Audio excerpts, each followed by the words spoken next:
Good evening, everyone, and welcome to another live stream where um, myself, along with a number of Iranians in the chat, we watch a documentary about the 1979 Islamic Revolution that turned Iran into a 7th century Islamic hellhole.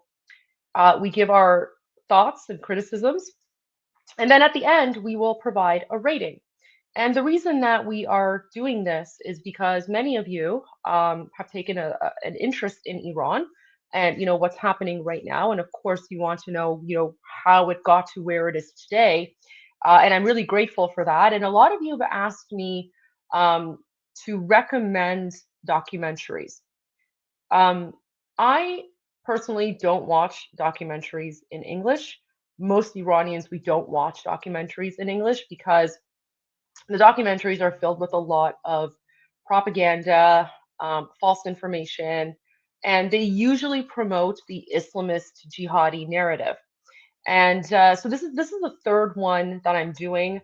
But if you were here during the first live stream on Monday night, or if you watch it afterwards, you would see that for a 55-minute documentary, it took us about 4 hours to get through because that's how much propaganda and disinformation there was. So we ended up giving that one a rating of 3 out of 10.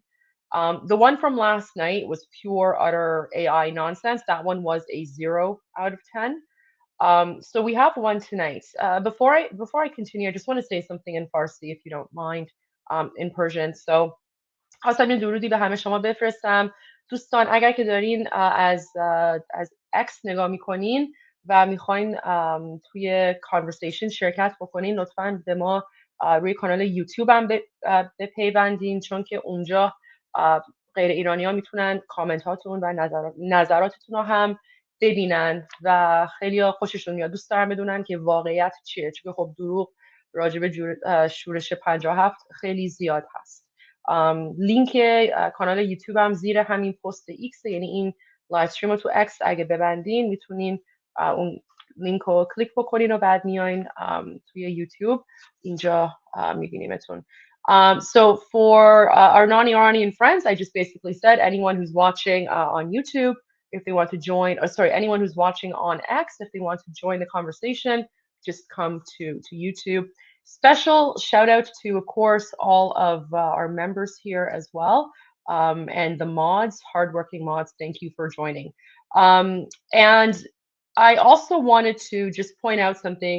One of the benefits of being not just a subscriber, but a paid member of the channel is that you guys get, members get priority over what kind of things we live stream. So if you are a member, make sure you go to the membership tab, because I put a post there where I am fielding requests for what you guys want me to stream and comment on. And I already have 2 requests from Samantha and, of course, Cyrus. And Samantha, I will try to get to yours tonight if I can. Depends on how long this one takes. So this is a documentary. Oh, I also want to give a huge welcome to everyone who's joining me from TikTok as well. I just finished a TikTok live stream where I encouraged my 350,000 followers on TikTok to come join me on YouTube as well, because they were not aware that I do these sorts of live streams. So there we go. Okay, so tonight's documentary about the 1979 Islamic Revolution is from Al Jazeera. And I've spoken about Al Jazeera before. Al Jazeera is basically just a jihadi propaganda mouthpiece for Islamic terrorism and radicalism. So I'm already going into this with a rating of 1. Like, that's my baseline for Al Jazeera. It's like a 1. And let's see what happens. I might be pleasantly surprised. I might not be. I have no idea. But given what we know about Al Jazeera, and also given the fact that Al Jazeera is a mouthpiece for the current Islamic regime occupying Iran, I don't expect much from Al Jazeera. But I figured, might as well pull the Band-Aid off and just get it over with. And then we can go to some other documentaries afterwards. So without further ado, let us begin this documentary about the 1979 Islamic Revolution.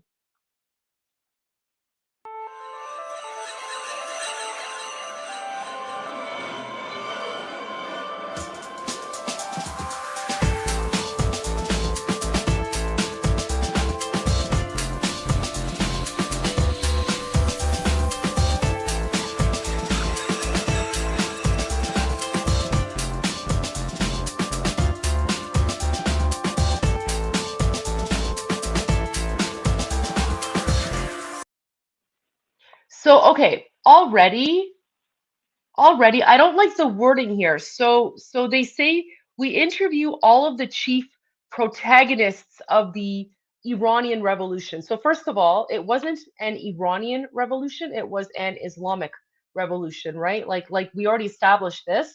Um there was nothing Iranian about the 1979 Islamic coup d'etat.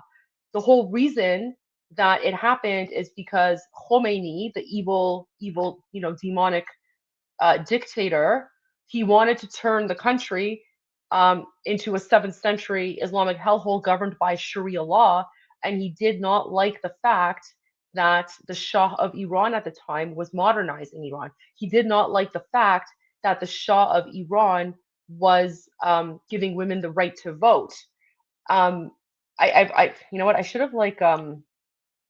should have saved this, but let me go back to um, X, and let me pull up that video again because that video of Khomeini is so critical, guys. Like that is all you need to know about the intentions behind the 1979 Islamic Revolution, right? I need to bookmark this. I'm gonna bookmark this. Okay.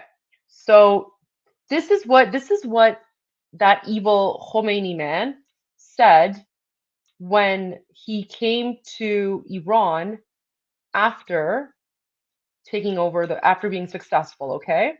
So where is it? Let me put this on here. And then there's something else. And so this is a very good example, guys. Actually, this is probably going to be a very good opportunity for me to show you guys exactly how Al Jazeera uses the narrative to portray the bad guys as the good guys, right?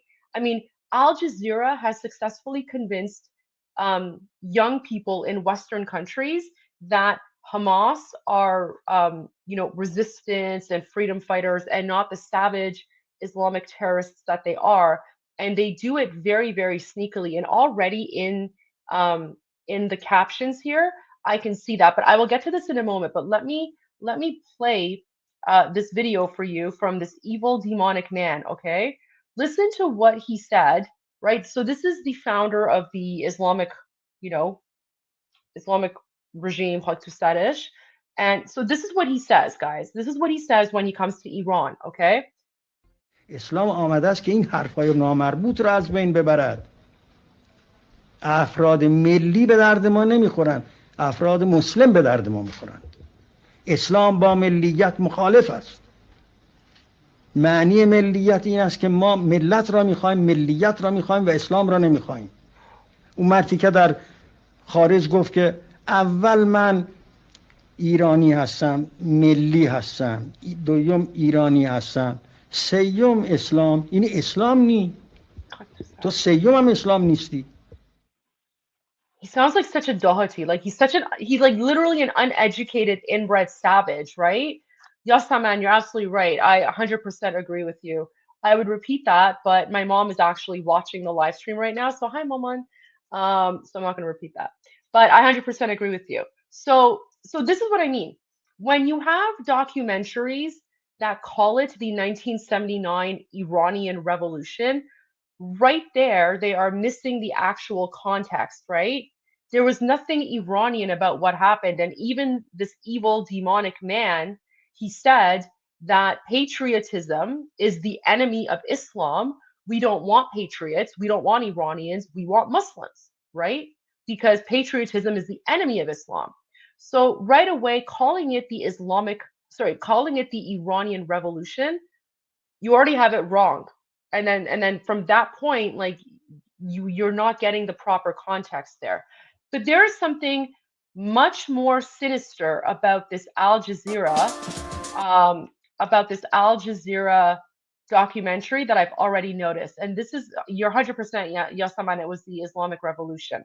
Um, so if you look at what Al Jazeera is writing here, so look at this. This is, guys, this is important. So this is where like my legal training, my political training comes in, because I'm able to spot out the kind of narrative that they use in order to um radicalize people subconsciously. And I'll tell you exactly how they do that.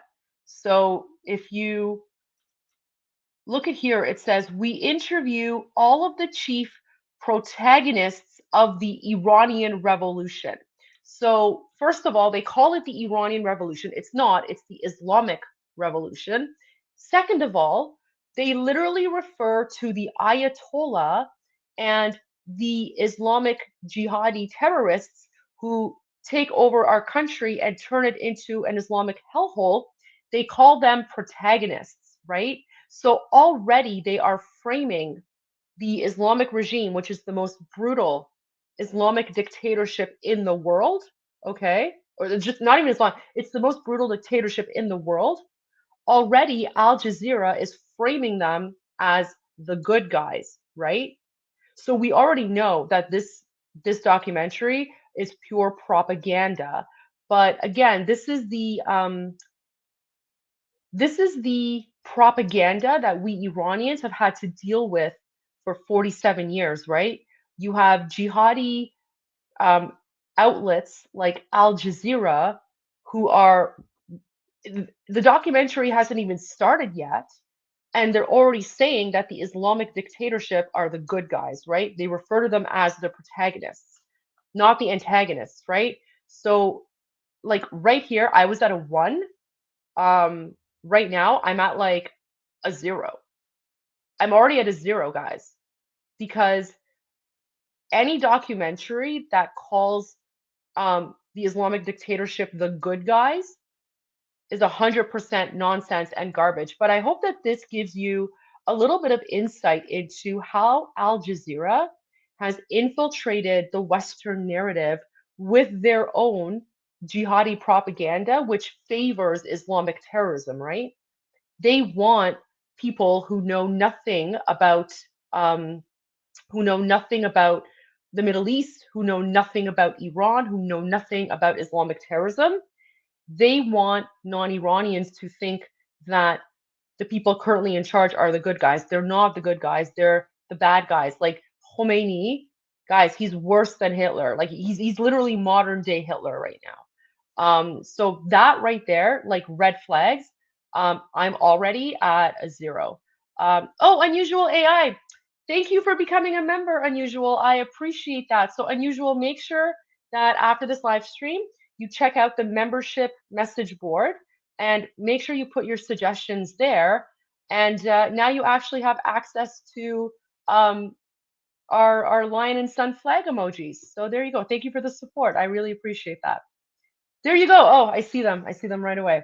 All right. Okay, guys, let's continue. So right away, like my rating for this is a 0, and it's like do not recommend, but we are going to proceed with caution. So given that they've already started to try and indoctrinate non-Iranians into thinking that Khomeini are the good guys, this might take a while. Someone's asking me ایرانی هستی؟ بله ایرانی هستم. من به زبان انگلیسی صحبت میکنم چون لایو استریم برای انگلیسی است ولی خیلی خوش اومدید. All right. So let's continue.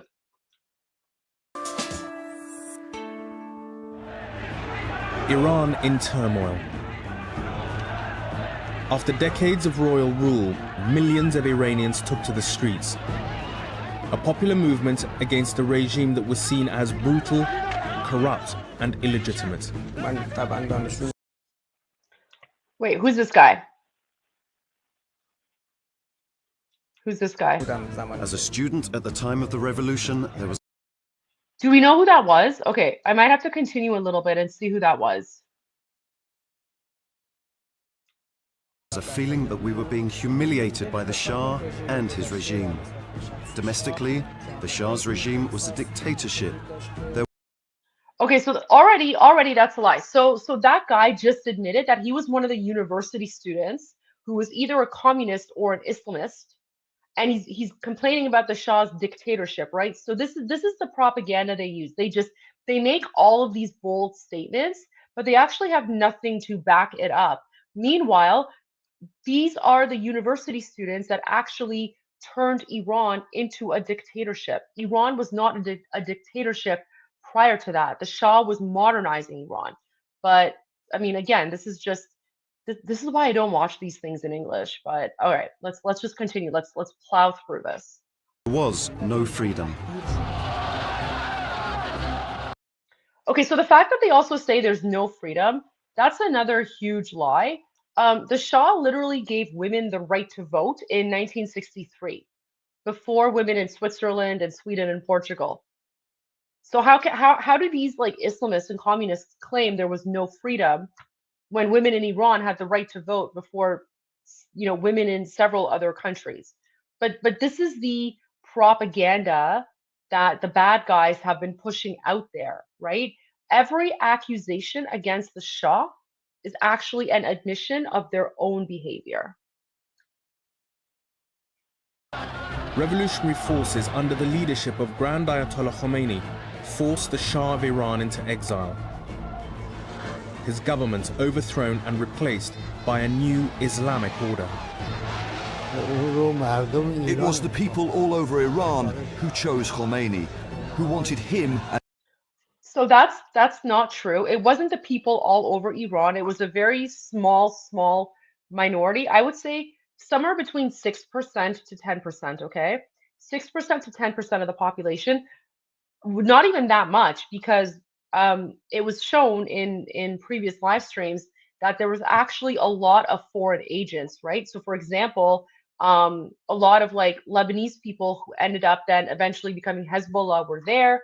The KGB, like the Russians, sent about 40,000 KGB assets, KGB agents to Iran.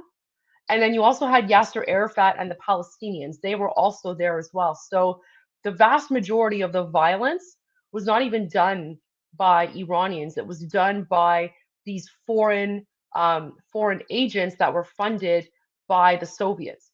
Because even Khomeini himself and then the commies, they were all funded by the Soviets, right? But now they're making it seem as if there were millions and millions of people. No, in fact, the vast majority of Iranians they were the silent majority. And their biggest mistake is that they did not speak out, right? And the reason they didn't speak out is because they thought that, Iran's never going to be an Islamic dictatorship. These people aren't serious. So the silent majority did not actually take these activists seriously. And then by the time these activists who were funded by the Soviets, who were supported by Yasser Arafat and the Palestinians, Palestine's a fake country anyway, it doesn't exist, but like supported by all of these like jihadi foreign agents, it was too late. And then again, Cinema Rex, right? So this narrative is not exactly true. It's not accurate. It's not like millions of Iranians were out there. It was a very, very small subset. And Omid, you're absolutely right. I'm gonna share your comment, Omid. So Iranians took too long to start reacting, and it was too late. 100%. That's exactly what happened. By the time things got too serious, it was already too late, and the Islamists had gotten control. So this narrative, completely false. As leader, such a revolution by the people. Oh my gosh, it's Bani Sadr again. Jesus Christ. Okay, so yeah, like this is at a zero. So this is one of the people who actually helped to overthrow the Shah and bring in the Islamic Republic. So this guy is like a traitor to Iran. And it is wild to me that Al Jazeera is framing this guy as a protagonist, right? So they said he is one of the good guys, and he's not. Like, he is hated. He's hated by Iranians. Has never occurred before in history. The Islamic Revolution would take Iran along a new path, one that brought it to war. I mean, at least in that sentence, they called it the Islamic Revolution, which is what it actually was. So there you go. With its neighbor, and led to ongoing conflict with the West, while remolding a staunchly defiant and independent nation.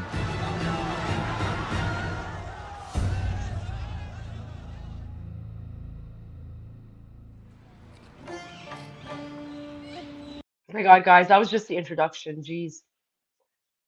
All right.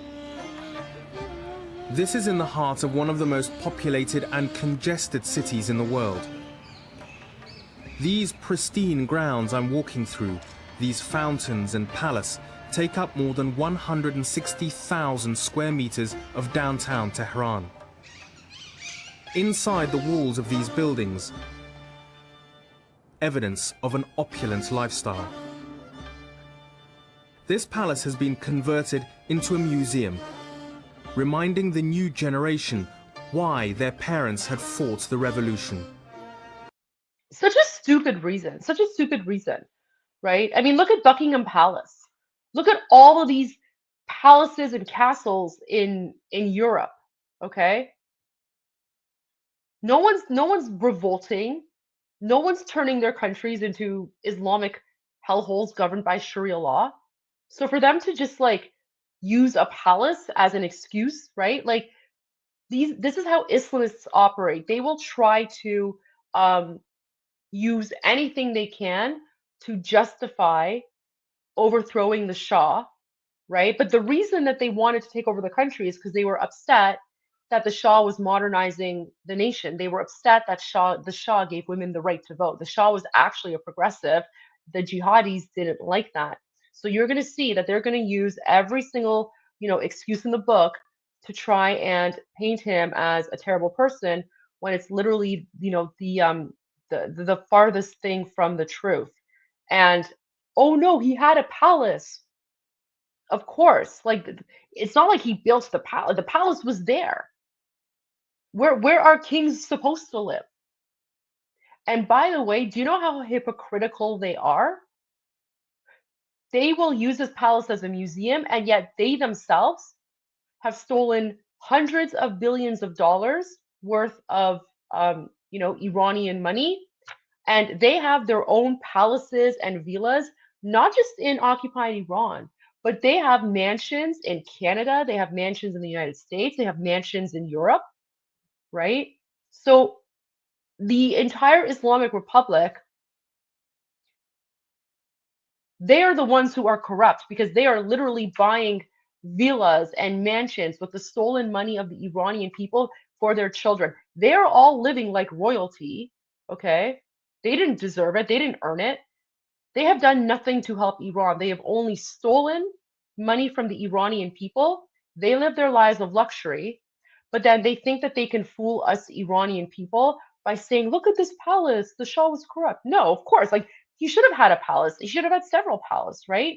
It's one set of rules for them, right? And one set of rules for the jihadis and the Islamists, but another set of rules for everyone else.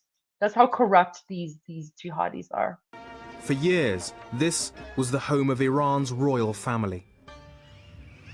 It's more than a little ironic that what used to be one of the most exclusive palaces of the Shah and his family is now a park where you can come and stroll with your family and friends. But it's the opulence of the place that really hits you, and its sheer scale.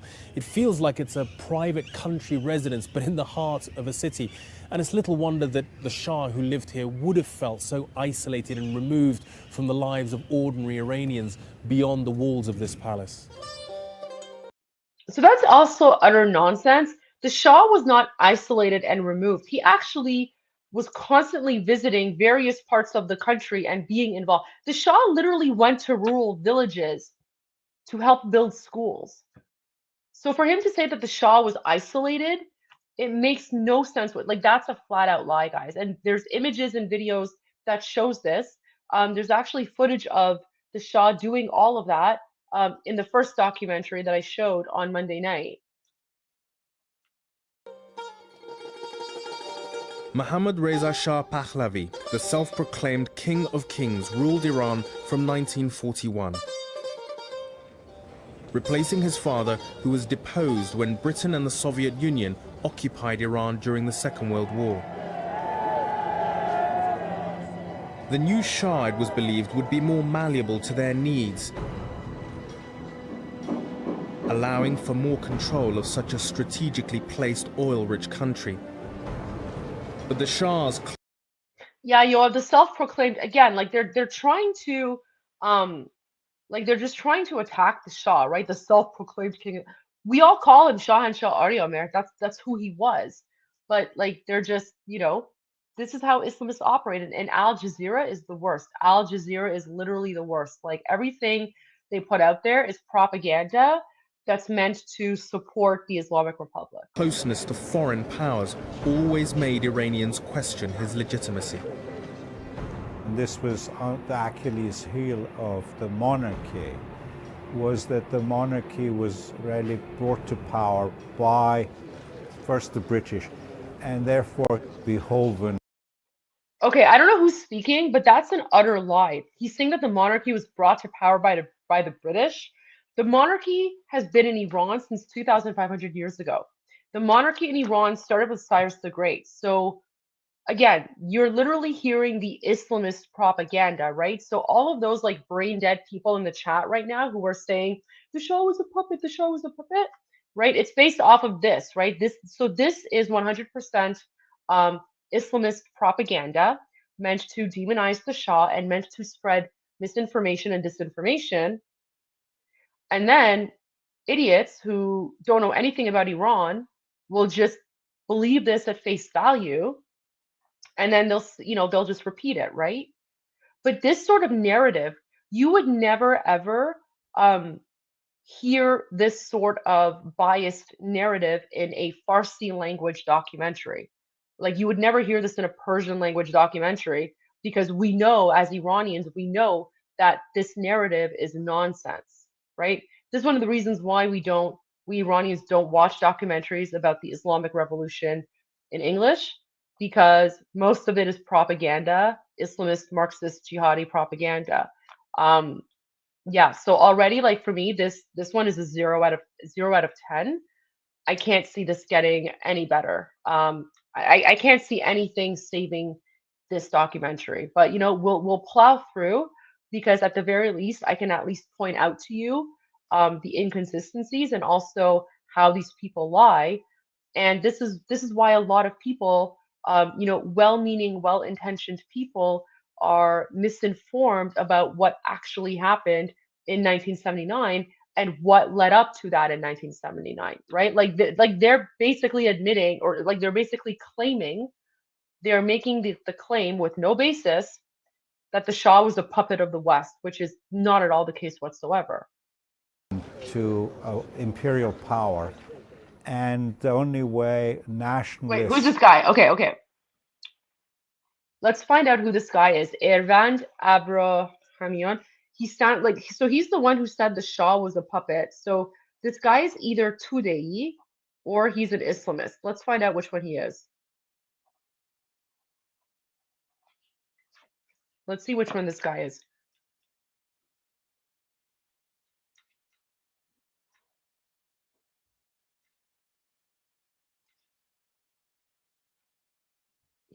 He was not brought back. Okay, so who's this guy? What's Ervand Abrahamian? Okay. Jeez. So this guy's a Tudei. Okay, so this guy's a communist. Okay, so Ervand, if you look him up, right? How to start it?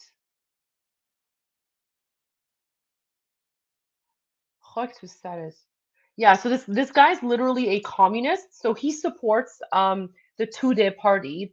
The Tudeh party, if you look at the if you watch the first documentary Monday night, that was so far the best one, and that one has a rating of 3 out of 10.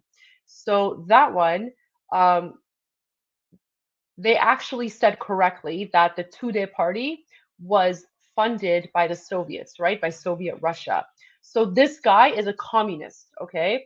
So listen to the language. The reason that he says the Shah was installed by the West is because he is part of the group of people who were anti-imperialists. And one of the main reasons the Islamic Revolution was successful is because of this unity between the army of the red and the black, right? Red being the Marxist communists, like this guy, and the black being the Islamists. So these guys have always wanted to destabilize and overthrow Shah, which is why he is now spreading this nonsense jihadi propaganda about the Shah being installed by the West, right? Like he would never ever dare say this in Farsi, because it's a lie, and he would be called out on it right away.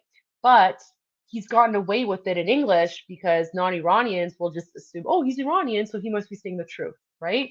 It's a complete lie. So we already know this guy, communist, everything that comes out of his mouth is going to be a lie. Could really reassert authority over Iran was to get rid of the Pahlavi monarchy. The seeds of discontent were planted early in the Shah's reign. The most important natural resource, oil, was in British hands. The rights bought at the turn of the 20th century for a mere fraction of their true worth. Most Iranians who worked in the oil fields in Abadan lived in squalor, while the British lived in privilege. I used to go to the city, go to buy something. I used to stop at the bus stop, which was run by the... Who's this guy? Parviz Mina.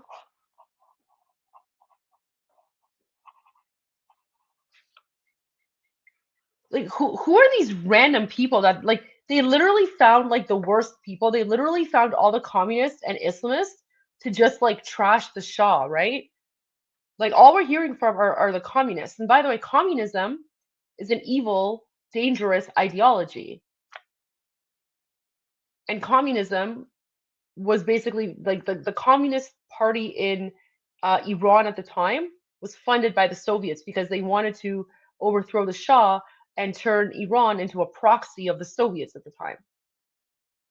And in fact, that's exactly what happened, because Khomeini and the Islamists ended up being trained by the Soviets. And that's why as soon as the Islamic Revolution happened, right, the Islamists became an ally with the Soviets. And then they started chanting death to America. Why do you think that is? Why do you think that as soon as the Islamic Revolution happened, they started chanting death to America, and then they became allies of Russia? Guys, it was a Soviet-funded destabilization project. And now they're bringing all these, like, communists to just spread lies and trash the Shah. So frustrating. company.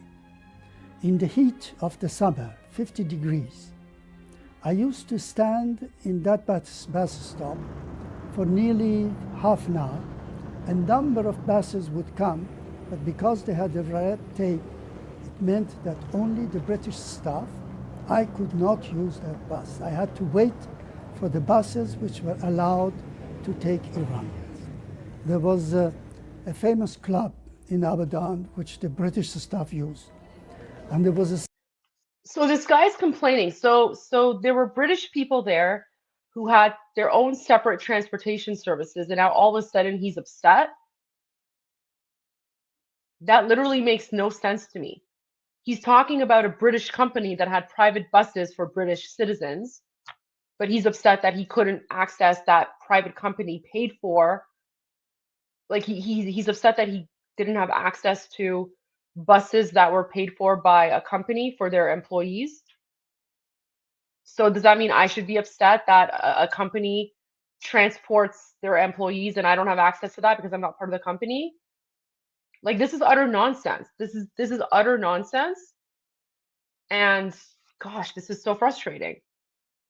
sign outside that club which said dogs and Iranians are not allowed. So what? It's a private club. If the British want to have a private club for themselves, what is that to you? You go and make your own club. Wow. So this guy's literally complaining that there was a British club in Iran, and he couldn't attend. So what? Go to an Iranian club. Go somewhere else. Private businesses can do whatever they want to do. Do you see the kind of nonsense that these, like, communists and Islamists pull? Like, they are literally trying to use every excuse in the book to try and demonize the Shah. Oh no, the British had a private club that I couldn't attend, therefore I'm justified in overthrowing the Shah and turning the country into a 7th century Islamic hellhole. The fiercely nationalist, democratically elected Prime Minister, Mohammad Mossadegh. Okay, guys, there we go. There you have it. Democratically elected Prime Minister, right? Now we know where all of the propaganda about Mossadegh comes from. Guys, you need to understand how the parliament of Iran worked at the time. No one was democratically elected to become the prime minister. Based on the constitution, the Shah would appoint someone to be the prime minister. He was not democratically elected. So Al Jazeera is literally pushing that jihadi propaganda that the Islamists and the communists are putting there, right? Mossadegh was not democratically elected. It doesn't work that way. Okay. Gosh, this is like the most frustrating thing. This is why like all these non-Iranians always come into our chats and they're like, what about Mossadegh, democratically elected, right? Guys, he was not democratically elected. Let me pull this up. Jeez. Okay. Okay, I found the link. So, guys,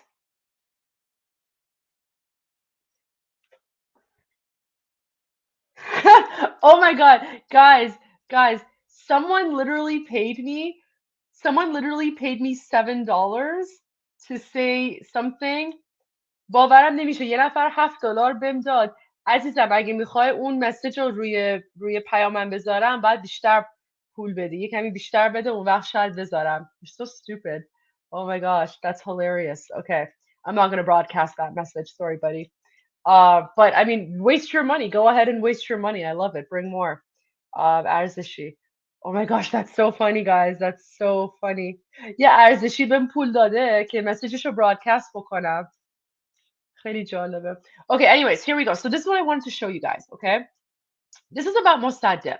This is what you guys need to understand about how the parliamentary system worked in Iran, okay? So let me remove this video. Okay.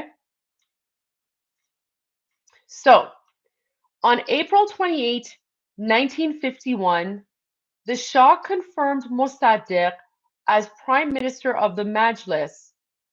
Okay. Wait, where was that?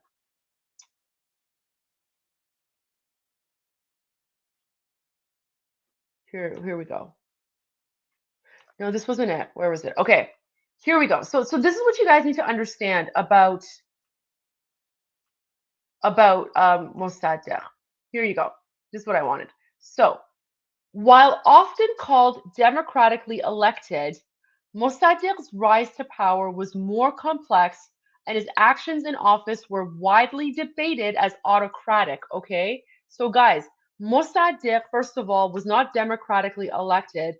Second of all, he was a Russian KGB asset and he was there to destabilize the country. In fact, Mossadegh actually tried to suspend the constitution of Iran. Listen to this. Listen to this. He was not chosen by popular vote, okay? He was not chosen by popular vote. He was appointed as prime minister by the Shah following a parliamentary vote in 1951, okay? So, guys, it's not like the people voted for Mossadegh to be prime minister, okay? So the way it happens is there are general elections, okay? Everyone runs for office. And then once people were elected, okay, then the Shah would pick from the elected parliamentarians who he wanted to be prime minister. So this narrative of saying Mossadegh was democratically elected to be prime minister is 100% false, and it actually ignores the constitutional conventions of how the parliament worked at the time. Okay? And by the way, the reason that they push this false narrative is because they want people to assume that Iran did not have any prime ministers before or after. One of the reasons that the Shah appointed Mossadegh as prime minister, guys, is because Mossadegh and the Tudeh party were trying to assassinate the Shah. they actually assassinated the previous prime minister, okay? So Mossadegh's people assassinated the previous prime minister of Iran.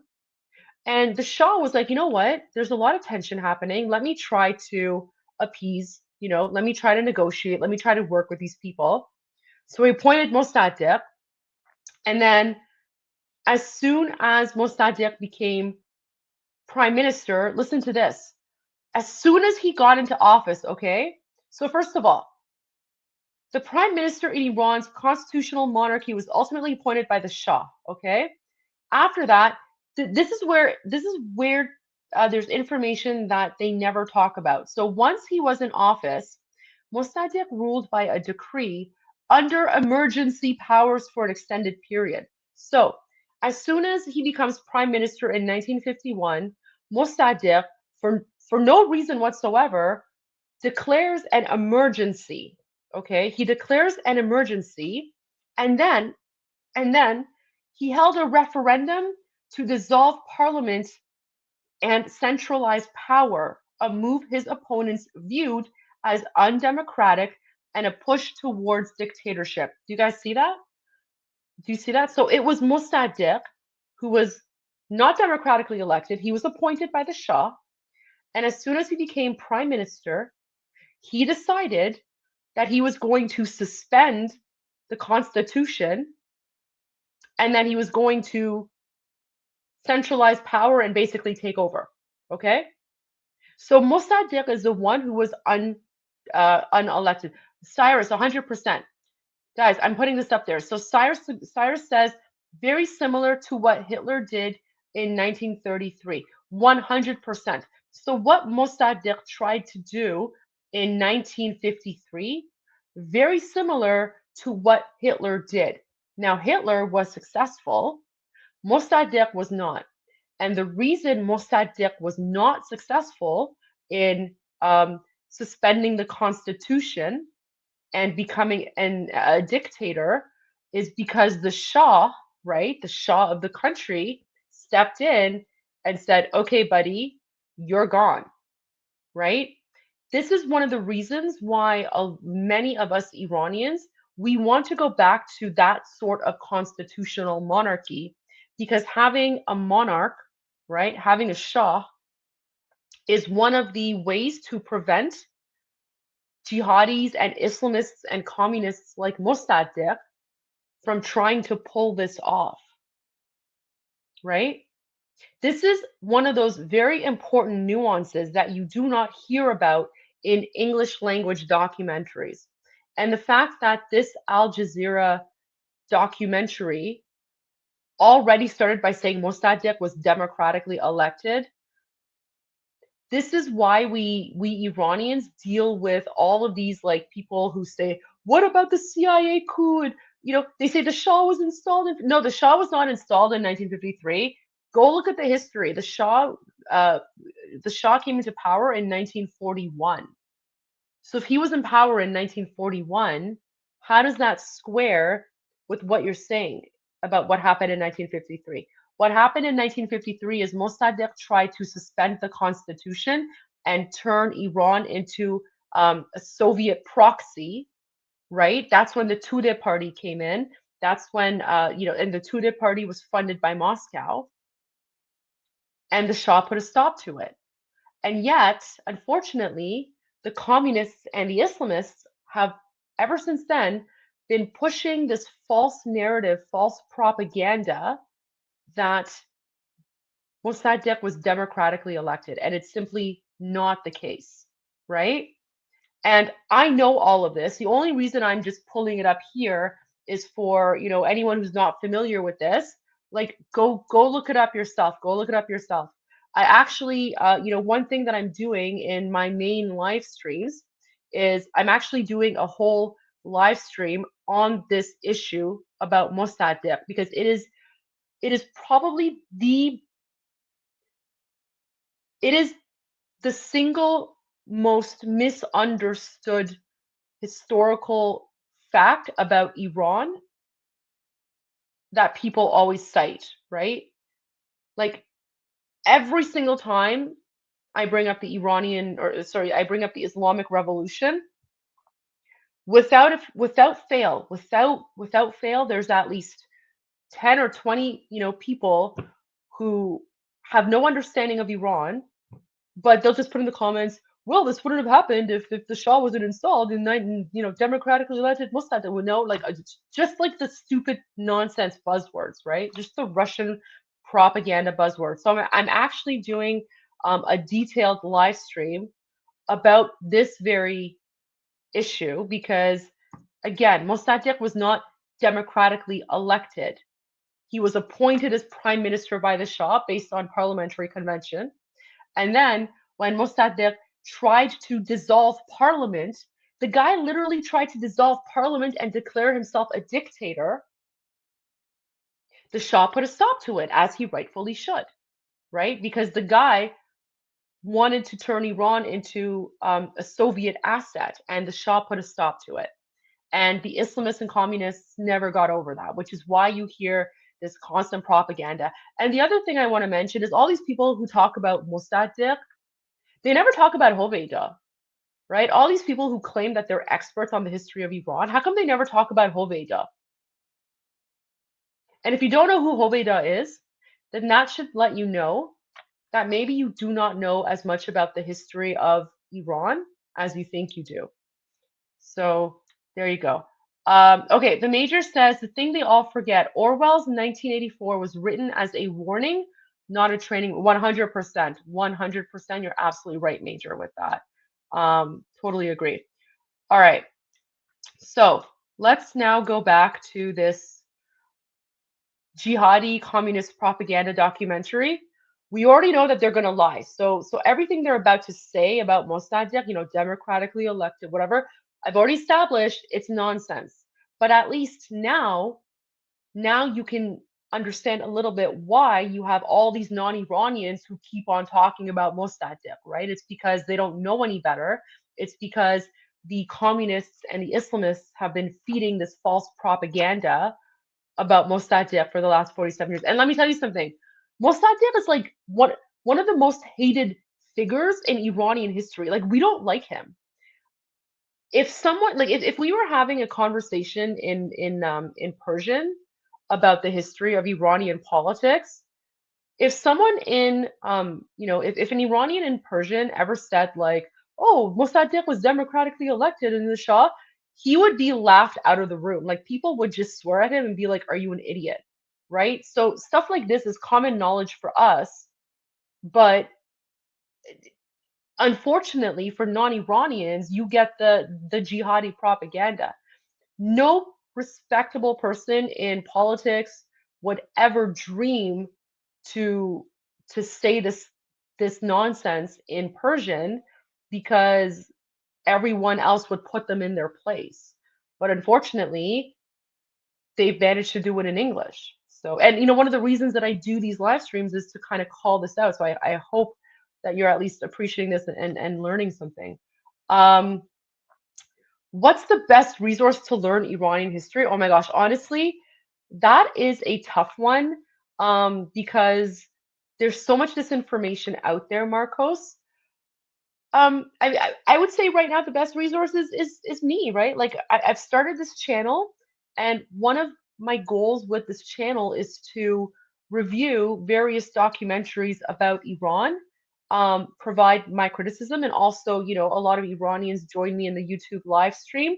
They provide their feedback as well. Definitely pay attention to what the mods are saying.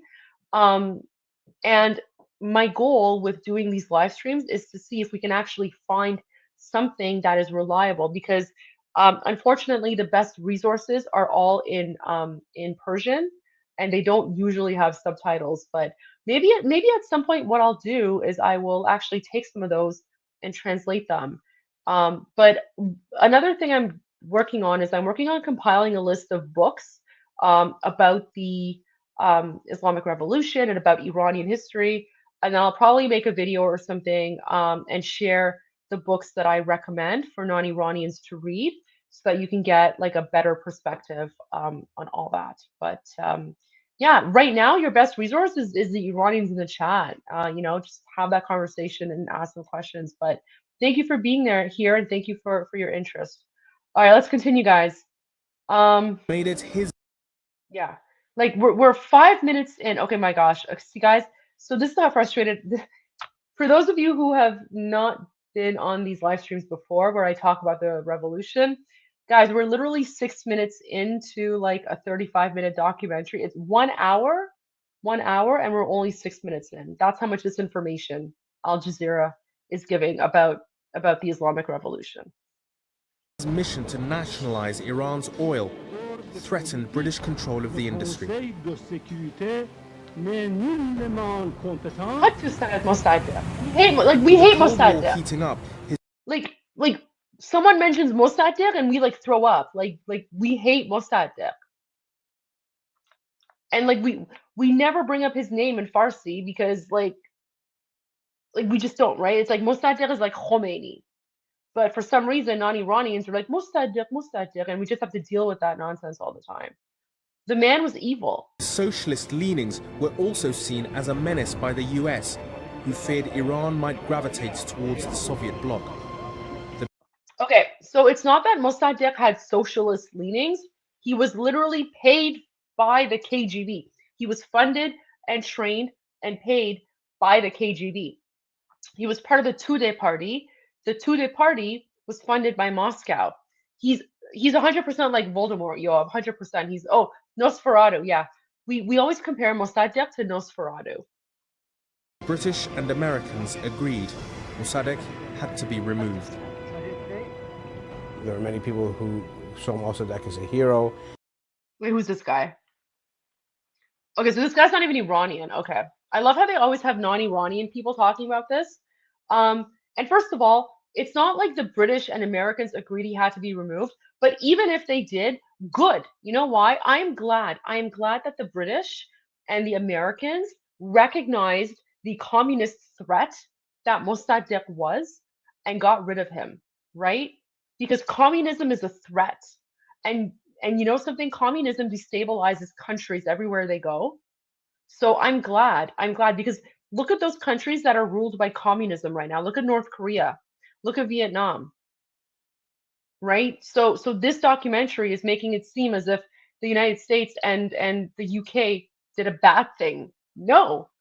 The United States and the UK were allies of Iran at the time, and allies help each other out. What's wrong with that? And yet they are like pushing this narrative as if like something nefarious happened, right? They don't actually admit. They don't actually admit that Mossadegh was actually connected. Major. Weather's closing in. All my joints up. Thank you so much for joining, Major. You'll have to tune in, I guess, tomorrow to watch the rest of the live stream. But always appreciate your comments. Always appreciate your input. Thanks for being here. And Major, don't forget to check the member-only message board. And if there's anything that you want me to live stream, make sure to put the link there. The links work, Major. The links actually work in the members-only message board. So put your comment there because I know there's a bunch of things you want me to live stream and watch. So make sure you do that. And thanks again for your support. Have a great night. And again, just a reminder to everyone here, we do have a members only message board. So if you subscribe and become a member to my channel, you can join the conversations that we have behind the scenes. You get a lot more, direct input and feedback. And yeah, there you go. All right, let's continue. And others who were very dubious about him, who thought he was more of a demagogue. But the way in which, of course, he was treated by the West, the machinations against him, reinforced, let's put it this way, the Iranian perception that their country was constantly interfered with by foreign powers. The CIA engineered coup of 1953 put the Shah firmly in power. Okay, again, that's complete and utter nonsense. There was no CIA engineered coup, okay? In the other documentary that we watched, right, the documentary from Monday night from 2 days ago, that one has a rating of 3 out of 10. In that documentary, they actually shared the truth. So what they said is the CIA gave the Shah some money so the Shah could take care of what he had to do in Iran. This right here 100% propaganda, 100% lie. Okay, so Al Jazeera, like, this is why I make videos about how dangerous Al Jazeera is, right? Al Jazeera is literally lying. This is 100% a lie. The CIA had nothing to do with what happened in 1953. It was the Shah. It was the Shah himself as well. And for those in the comments who say the CIA admitted to it, look, the CIA can admit to whatever they want. Can you show me a single other source that says the CIA did it? Because the CIA just patting their own back to take credit for something doesn't actually mean anything. The CIA was not even 5 years old at the time. They did not have the resources to do this. The CIA was just trying to make themselves seem relevant, okay? What happened in 1953 was the Shah, and it was the strength and power of the Shah in being able to get rid of Mossadegh and the communist threat. And that is definitely better explained in the other documentary from Monday night. This documentary is pure trash and propaganda right now. Mossadegh lived out his days in his family home under house arrest. Sorry, so Pedram, I normally only show starred messages, but Pedram, this is really important, right? So Pedram's saying all these stories about Mossadegh are one of the oldest lies. They still use 100%, 100%. Again, like this narrative about Mossadegh, you would never hear this narrative in an Iranian documentary, because if I was watching something in Farsi and in Persian, and if they said this, we would just turn it off and be like, okay, this is utter nonsense, and then like we would just be done with it, right? Because this narrative does not exist in Farsi because it's not actual history. This is the jihadi Islamist communist narrative that they have been pushing for like since the 1950s, right? This is literally Russian disinformation and propaganda. And it is probably this is the most successful example of Russian Soviet propaganda. It started in the 1950s and it's stuck to this day. And unfortunately, there are a lot of useful idiots who still believe this version of events, which is 100% false. Iran's modern-day political hero was silenced. So was any talk. They just called him Iran's modern-day political hero. Mossadegh is one of the most hated people in the political history of Iran, and yet Al Jazeera just referred to him as a modern-day hero. He is one of the most hated figures in Iranian history, guys. This is utter nonsense. This is pure, like 100% jihadi Islamist communist nonsense. Mossadegh is one of the most hated figures in Iranian political history. He was never celebrated. He was never a modern day hero. And it's wild that they are making these statements, but they have no proof to back it up. You know why? Because this is how these Islamists operate. They lie. It's all lies. It's all propaganda. Like right away, guys, I don't even think this deserves a 0. I actually think this one deserves like a negative. And the reason it deserves a negative is because Al Jazeera is also a mouthpiece for the Islamic Republic. So what we are actually watching is the Islamic Republic's version of what happened. So of course you're going to get all of the Islamic jihadi lies in here. So I don't know. I think this rating deserves a negative, like negative 100. I don't know. Negative. Like this is wild. Like we're literally, so for you non-Iranians, you are watching Islamic regime propaganda. So when we talk about how the Islamic narrative, like the Islamist narrative, has infiltrated the West and infiltrated your minds into thinking one thing, this is what I'm talking about right here. This is 100% pure propaganda. Of the former leader. I think Mossadegh was very popular, to the day he was overthrown, and therefore, once he was overthrown, became virtually a non-person in Iran. The reason he became a non-person when he was overthrown is because no one cared about him and no one liked him. So when the Shah got rid of him, people were happy. When the Shah got rid of Mossadegh, because Mossadegh was trying to suspend the constitution, people were happy. They were like, thank you, Shah. Thank you, Shah, for protecting us from this evil, demonic man who was trying to hand over Iran to the Soviets at the time. In 1960, so this is 7 years after the overthrow of Mossadegh, and you could still not mention. It's also wild that they say overthrow. There was no overthrow, guys. There was no overthrow. Every single prime minister was appointed by the Shah. So the prime minister before Mossadegh was appointed by the Shah. The prime minister after Mossadegh was appointed by the Shah. And according to the constitutional conventions, the Shah had the authority to appoint and remove prime ministers at his will. So when he found out that Mossadegh was trying to suspend the constitution of Iran and turn Iran into a dictatorship, the Shah got rid of him, as he should have.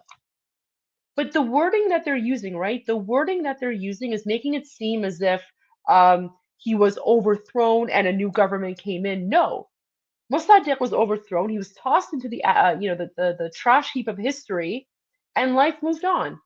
The parliament was still there. The Majlis was still there. How come they never talk about the hundreds of other politicians who were still there and they carried on governing the country? Like, why are they pretending as if Mossadegh was the only politician at the time? There were hundreds of other politicians. And Mossadegh was trying to consolidate power, so the other politicians complained, went to the Shah and said, do something, this guy is out of control.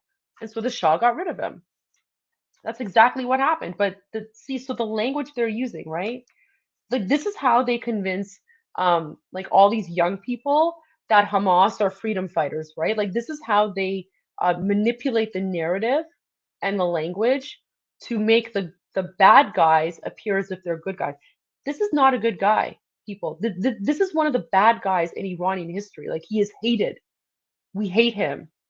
There is nothing about him that we like. Mossadegh by name in the newspapers or in the press. So who is this? Shah Bakhash. Is this man even like Iranian? Like, what is this guy?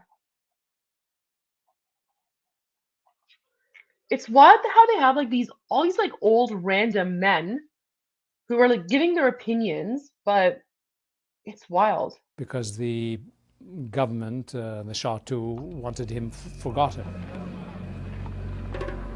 But for the Shah's opponents, Mossadegh would never be forgotten. And as the Shah forged closer ties with Western governments, anti-American sentiments increased. The Shah's mistake was that he himself didn't make decisions. Instead, they were made by foreign counselors, especially the American counselors. This is so stupid. What are you even basing this on? So again, this like, I don't know if he's a he's either like, this guy's a communist, and now he's saying the Shah didn't make any decisions, the Americans made decisions based on what? That is pure and utter nonsense. That is 100% a lie. Like, how does this guy even know what happened? He does not know. But these are the lies that the jihadis have been spreading to demonize the Shah and to justify turning Iran into a 7th century Islamic hellhole that it is today. So, this entire narrative of the Shah was a puppet, it comes from traitors like this, right? So when you see people who say the Shah was a puppet, it's because they're listening to literal Islamic terrorists, right? Who are pushing that propaganda out there, but they don't provide any facts, they don't provide any proof, no reference, right? And non-Iranians just buy it up because this is pure 100% utter crap. It's garbage. Like, everything coming out of his mouth is garbage. So there's a word for people like this in Farsi, in Persian. So we call people like him Vatan Furush. Vatan Furush means traitor. So every single person so far on this, garbage documentary, which doesn't even deserve 0, it deserves like a -100. Every single person so far in this documentary is a Vatan Furush. Like these people are all traitors to Iran, and these people have the blood of hundreds of thousands of Iranians on their hands, and they still show no shame, right? Even though Iran is currently under a brutal occupation and young Iranian people are being murdered every day in the name of Allah and Islam because of people like this, they still demonize the Shah. This is why we hate the left, we hate communists, we hate Islamists, because they show no shame. They turned our country into a 7th century Islamic hellhole, and then they have the audacity to lie in order to justify murdering Iranian people. Khak to said it. Who had the fundamental role of planning things for the Shah. To critics, it appeared that he was more concerned with cultivating an extravagant lifestyle than with running the country. He and his family were frequently pictured in the company of some of the world's most influential people, often hosting parties of spectacular opulence. Okay, how are you supposed to? Okay, so guys, I was in politics for 10 years. I was an elected official for 7. Okay, so I was a politician for 7 years. Do you know what I did as a politician? I would meet with other politicians. I would meet with business leaders. I would go to galas. I would go to events. You know why? Because that's how you network. That's how you attract investment to whatever it is you want to do. So this is so idiotic. This is so stupid. Of course, the Shah was meeting with people, because how do you promote your country? How do you encourage people to come and invest into your country if you don't meet with them to speak with them? This is such a stupid, stupid thing. Okay, they're making it seem as if the Shah was just, out having parties. He was literally holding state galas and banquets. Why? Because that's how you attract investment. That's how you, like engage in foreign relations and diplomacy, right? So they're literally complaining about the fact that the Shah was establishing relations with diplomats, right? Okay, I was so frustrated my earpiece came out. The guy's the Shah of Iran. His part of his job is to meet with foreign dignitaries and to host them and to encourage them to come to the country and invest. That's literally what President Trump does all the time. He hosts people at the White House, and then he also goes and he visits leaders around the world. Does that mean he's a dictator? Does that mean he's having a lot? No, it's literally part of the job. Do you see how they're smearing the Shah for literally doing his job? Like, this is the jihadi, communist, Islamist nonsense that we Iranians have been dealing with for 47 years. Oh no, the man held a lavish party. Good. I'm glad he did. Because every single lavish party meant an investment into Iran. By doing so, he showed the world that Iran is modernizing, and he encouraged people to come and visit. I'm glad he did that. But this is the garbage narrative that the jihadis pull, right? Like, so this is again the whole like false narrative of the Shah was corrupt and wasted money. No, he was doing his job. He's the Shah of Iran. He's supposed to engage in diplomatic relations. Literally his job. In 1963, the Shah announced an ambitious modernization program. It seems to me around that period, the kind of stranglehold that the events of 1953, the overthrow of Mossadegh, had over the regime were. Khayb said it. Why are you lying? They still keep on using this narrative, the overthrow of Mossadegh, right? They say the overthrow of Mossadegh as if somehow that was of any consequence. No one cares. People are happy that Mossadegh was overthrown. By the way, he wasn't overthrown. The Shah kicked him to the curb where he belonged because he was a traitor that was funded by the Soviets, right? The Shah got rid of him, and thankfully, because Mossadegh wanted to suspend the constitution. But they keep on saying the overthrow. Okay, what does that even mean? Yeah, he got rid of him and he appointed another prime minister. That is literally the Shah's purpose. That is his role. When you have one prime minister who goes mad with power, and he wants to suspend the constitution, the Shah did the right thing by getting rid of him and appointing another prime minister. And like that's what's really sneaky about this, right? This is why people think the Shah was authoritarian, because they always say Mossadegh was overthrown, but they never mention that the Shah then appointed another prime minister, right? Guys, like this is how Islamists operate, right? Look at this.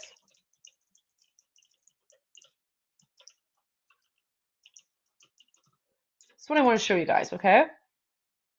Here you go. Here you go, guys. So, to everyone who thinks that, you know, Mossadegh was overthrown and then Iran became a dictatorship, right? Like, it's all available on Google, guys, right? Like, look at this. Look at this.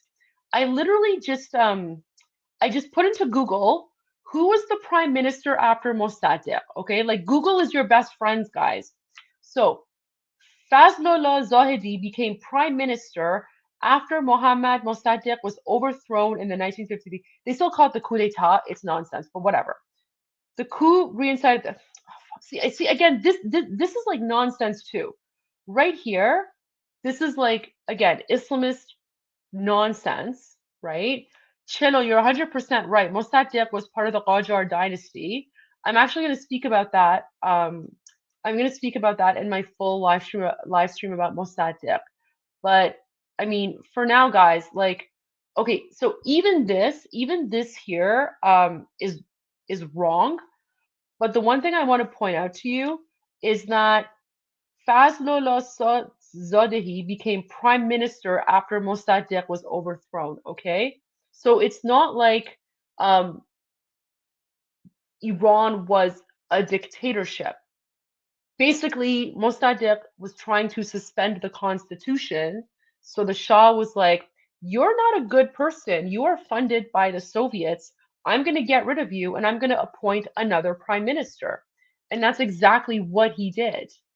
But even here, like this is still like, this is contradictory. Even what Google is saying is contradictory. And the reason it's contradictory is because unfortunately in English, the communists and the Islamists have control of the narrative. But you can't square this. Like, how can you claim that Iran was a dictatorship under the Shah when you literally had another prime minister? And again, all those like armchair experts who want to talk about Mossadegh, if you ask them, okay, who was the prime minister who came after Mossadegh, they won't know because they never bothered to actually think about it or step back or to go and look at actual Iranian history. They just rely on the English language sound bites that are put out there by the communists, by the Islamists, by these trash documentaries like Al Jazeera, right? It's wild to me. It's wild to me that these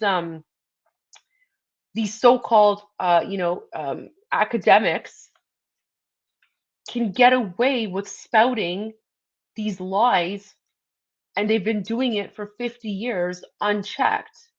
Meanwhile, if you actually add, like, guys, all of you non-Iranians, like, I encourage you, if you ever, speak with an Iranian in person, just ask them, what are your thoughts on Mossadegh? And their answer will be everything you need to know. Right? I mean, even the Iranians in the chat are saying Mossadegh was a horrible person, right? Because again, he's one of the most hated figures in Iranian political history. And yet, in this documentary funded by Al Jazeera, again, Al Jazeera is a mouthpiece for the Muslim Brotherhood and the Islamic Republic occupying Iran. Al Jazeera is pushing and promoting all of the lies in order to smear the Shah and in order to convince people that the Shah was a bad person because they want you to think that the Islamic Republic is good. No. What happened in 1979 is the worst thing that ever happened, and it was based on fake news and lies. And the Shah felt much freer than to experiment a little bit on his own. Oh, sorry. I just see a start comment here. Okay. Oh, Marcos. Sorry, I missed this one. So Marcos says, is Qatar, Al Jazeera, an ally of Iran? Well, okay. not Iran, like I'm Iranian, but I think by Iran you mean the Islamic Republic occupying Iran, 100%. Qatar and Al Jazeera are 100% allies of the Islamic Republic occupying Iran. They act as a mouthpiece for the Islamic Republic. And this is a documentary produced by Al Jazeera. So we're literally watching like Islamic regime propaganda, which is incredibly frustrating. But yes, they are allies. And they will always they will always say things that support the Islamic Republic. Yoav, it's like Al Jazeera in Qatar are not actually bourgeois. They have, oh my gosh, yeah. So Qatar definitely has slave scandals. They don't really talk about it because it's illegal and they don't want anyone to know, right? Like Al Jazeera never talks about what happens in Qatar because Al Jazeera is the mouthpiece for Qatar, right? So they only focus on things that happen elsewhere, but no one ever talks about what's happening in Qatar. 100% right. The so-called White Revolution included plans for land redistribution as well as extensive social reforms. And for the first... Oh, okay, look at this, guys. So this documentary was saying that the Shah was a dictator, he was corrupt. Look at all these school children. The Shah was building 4,000 schools a year across Iran to educate people. Okay? I mean, let me go back a little bit here. I want to see what they say about the White Revolution. Oh, Jane, why do you think he appointed Mossadegh? Was he pressured from outside sources? 100%. So the reason the Shah appointed Mossadegh is because there was actually tension from the communist Tudeh party at the time. And there was actually, I think it was the previous prime minister had been assassinated by people who supported Mossadegh. So there was a lot of tension. And so the Shah was like, okay, well, I want peace. I don't want violence. So maybe I'll just appoint Mossadegh in order to calm the tension down. But all of that tension was actually funded by the Soviets. It was literally a Russian destabilization project. And when the Shah tried to appease them and work with them, what Mossadegh did is he immediately tried to suspend the constitution. So then the Shah said, okay, like I'm not gonna play ball anymore. I tried working with you guys. I tried appeasing you. I tried, doing it peacefully. And you have proven and demonstrated that you are basically Soviet assets. So he got rid of Mossadegh because Mossadegh was a traitor. Mossadegh was loyal to Soviet Russia. He was not loyal to Iran. And the Shah got rid of him and appointed someone else.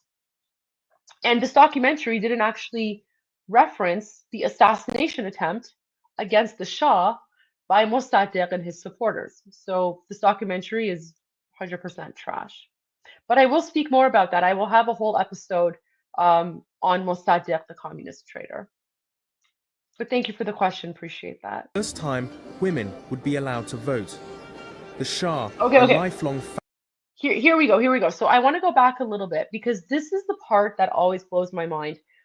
These documentaries say that the Shah was authoritarian, he was a dictator, blah, blah, blah, nonsense. And then as soon as it comes to 1963 and the White Revolution, they literally talk about the fact that the Shah was giving women the right to vote. So how the heck could the Shah be an authoritarian dictator when he was giving women the right to vote and giving them the same rights as men? Do you see the contradictions here? Do you see how hard they're trying to smear the Shah? But yet the facts themselves don't square with the narrative they're trying to push. Okay, let me go back. Let's watch this again. Okay. The kind of stranglehold that the events of 1953, the overthrow of Mossadegh, had over the regime were broken, and the Shah felt much freer then to experiment a little bit on his own.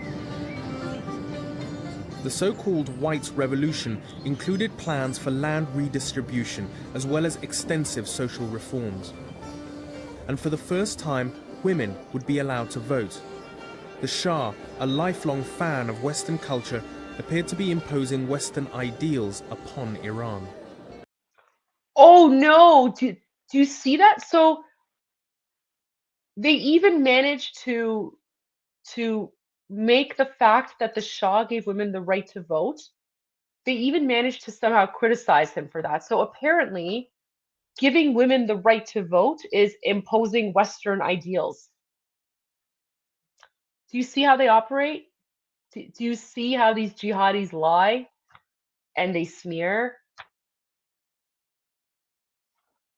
Apparently, giving women the right to vote is imposing Western ideals. It's utter trash and nonsense. And guys, we're only 9 minutes in. We're only 9 minutes in on this like 30-minute documentary, and oh my gosh, like this is wild.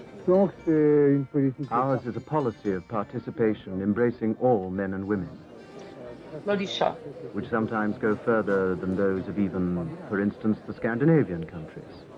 Okay, so does that sound like a dictator to you? He just said we're implementing a policy where we can embrace the rights of all men and women. Does that sound like a dictator? Does that sound like an authoritarian? Does that, first of all, if Iran was an authoritarian regime under the Shah, how the hell did women get the right to vote? What would they be voting for if it was a dictatorship and people had no rights? Again, this is how the jihadis lie. The Islamists, everything that comes out of their mouth is a lie. Not just the Islamists, but also the communists, right? And Omid, you're 100% right. Javid Shah. We are not too concerned about what This is the Shah, by the way, and we love him. Like, this is a pro-Pahlavi, pro-Shah channel. We all love the Shah. We love the Pahlavi dynasty. others might think of the system. The results speak for themselves. There is no doubt that land reform changed the face of Iranian society. It took a feudal economy and turned it into a capitalist modern economy. But these reforms were not well received by all in Iran. They eroded the influence of landowners and the clergy, and many clerics were outraged. So the reason the landowners and the clergy didn't like the fact that the Shah was modernizing Iran is because there was a feudal system, and a lot of these landowners and clergy, they actually had serfs, right? Serfdom is modern day slavery. So part of the land reform was the Shah getting rid of modern day slavery, right? And he was taking land and he was giving it to the poor people. That pissed off the Islamic clergy, and that pissed off some of the tribal lords, the Khans, right? Because all of a sudden the Khans did not have access to their slaves anymore, because the Shah was like, we're going to ban slavery, we're going to ban serfdom. Iranian people deserve to be free. The line on universal suffrage being, yeah, 100%. 100%, right?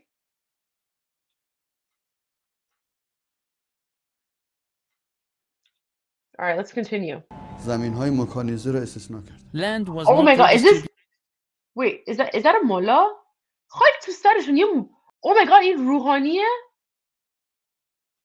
روحانی آوردن خاک تو سرشون. Oh my gosh. Who is this? Oh my god. Guys, they actually have like an Islamic cleric here who's not going to talk about the Shah. So already you know, like, this documentary is 100% jihadi Islamic nonsense. Like this guy is this guy has the blood of hundreds of thousands of innocent Iranians on his dirty, filthy hands. So this I can't believe they brought like a mullah to speak about what happened. Like, they're literally interviewing the bad guys, okay? For this documentary, they're interviewing the bad guys. This is wild.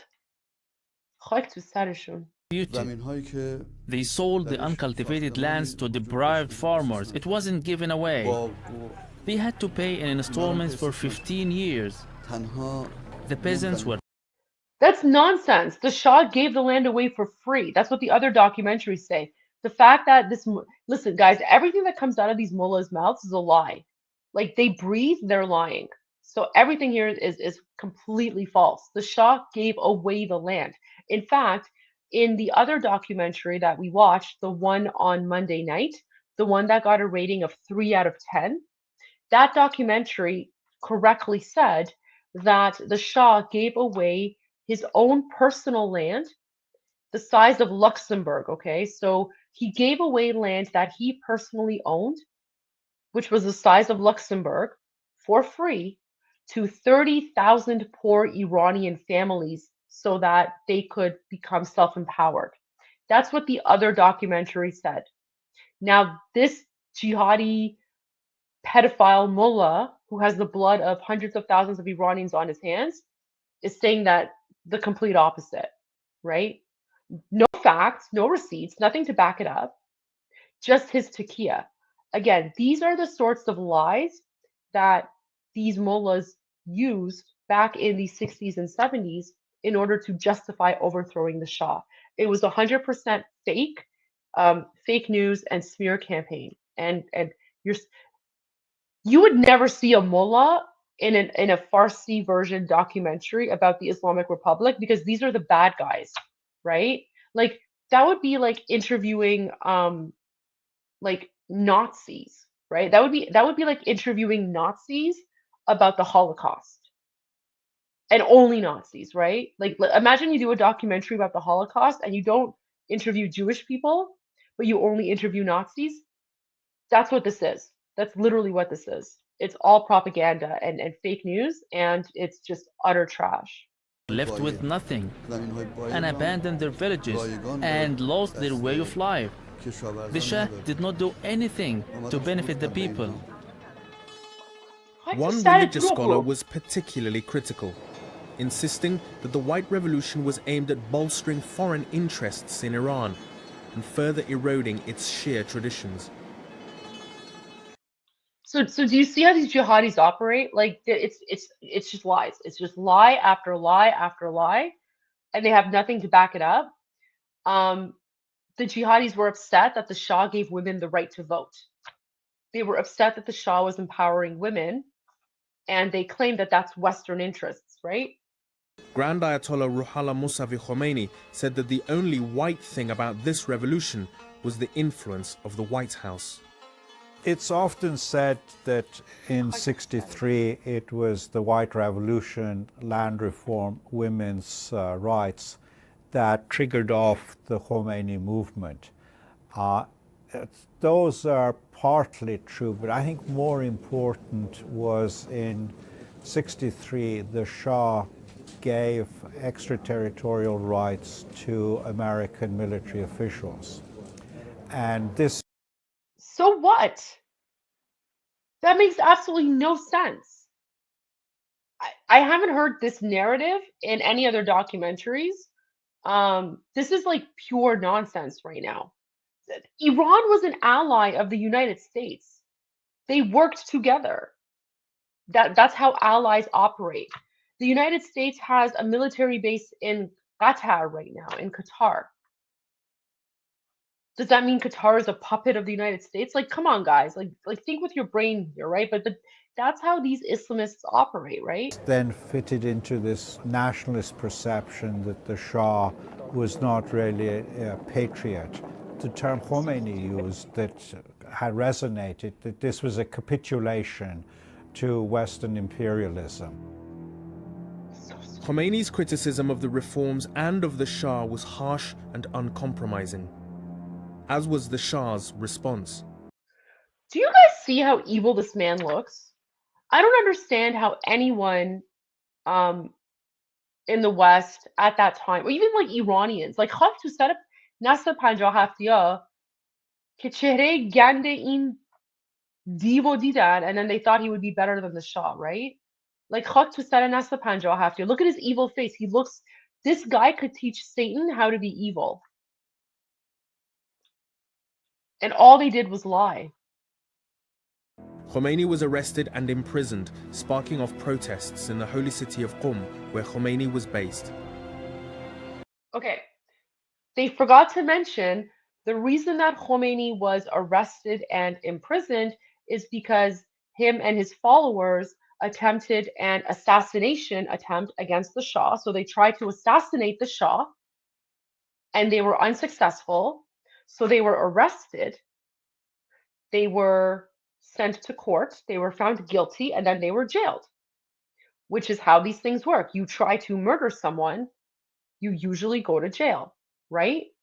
But this documentary, like, they're making it seem as if the Shah just randomly threw him in jail. No, that evil demonic cleric tried to murder the Shah, and he was found guilty of the crime, so he went to jail. That's how the justice system works, guys.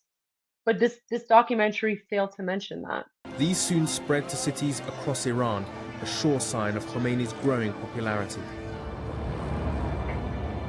In response, the Shah's security forces launched a crackdown, igniting even more protests throughout the country. It was in part spontaneous, once Khomeini was arrested, and in part, of course, instigated by his own clerical followers, people in the bazaar.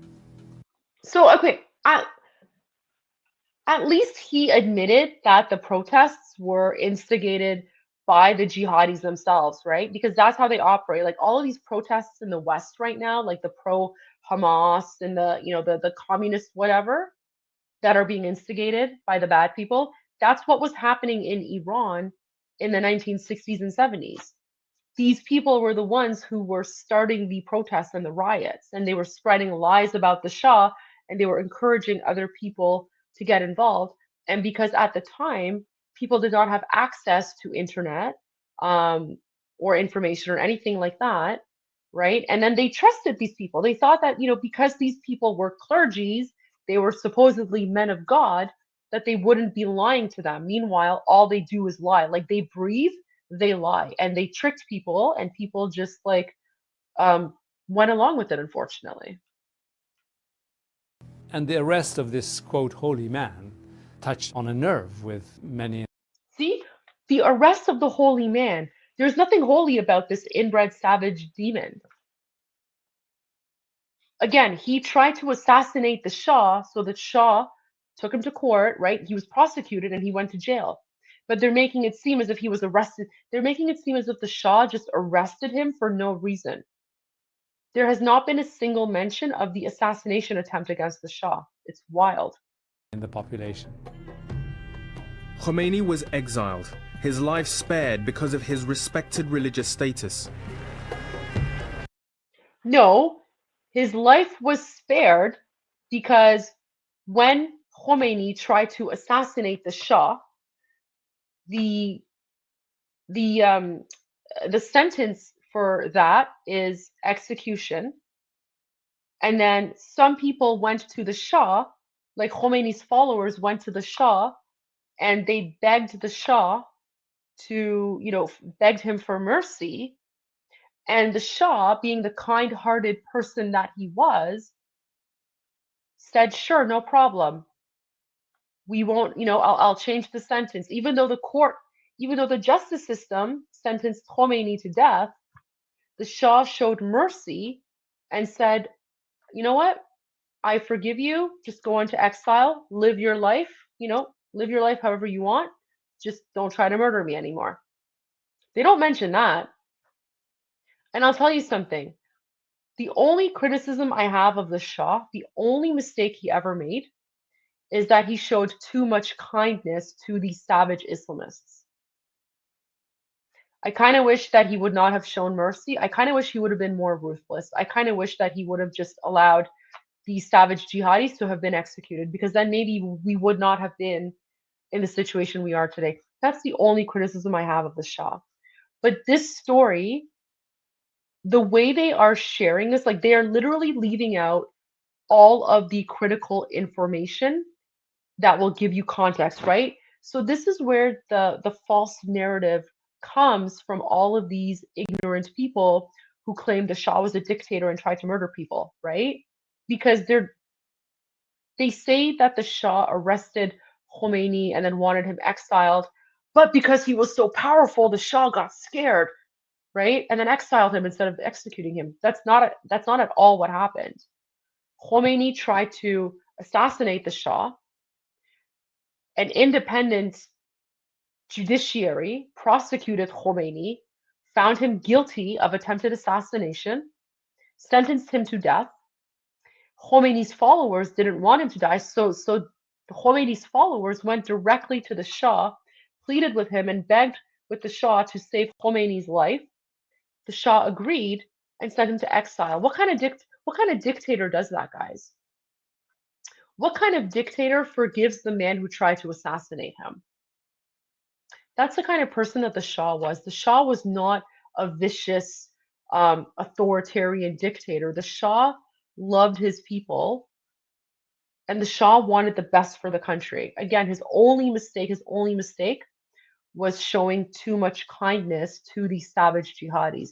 By the way, these jihadis are now coming into your countries, and your politicians are showing them a lot of kindness too. Just saying. Just saying. Learn. This is why we Iranians, we're ruthless when it comes to these people. We do not mince words. We will call them out because they're the ones who turned our country into a 7th century Islamic hellhole. And I can tell you something, as soon as Iran is free, we will never ever allow them to gain any sort of control in our country ever again.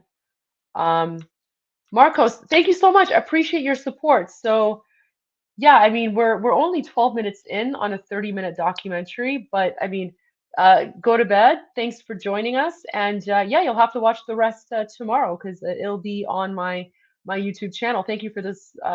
Thank you for subscribing and for the support. All right, guys, let's continue.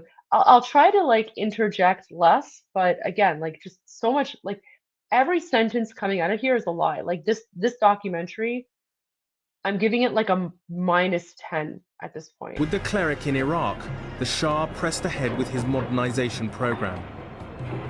The country initially prospered, but the over-ambitious plans were soon to fragment Iranian society, and the seeds of discontent started to bloom.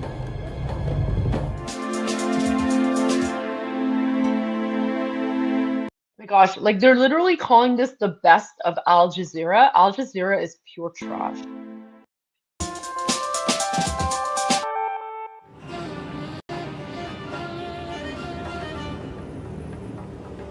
The exile of Ayatollah Khomeini coincided with a period of relative prosperity for Iran. I think the decade between 1963 and 1973 was... I wonder why that is. I wonder why. Because the savage jihadi clerics were out of the picture, so the Shah could actually focus on modernizing the country. What you might call a decade of good management. The economy did very well. Inflation was kept very low. Prosperity did filter down to the...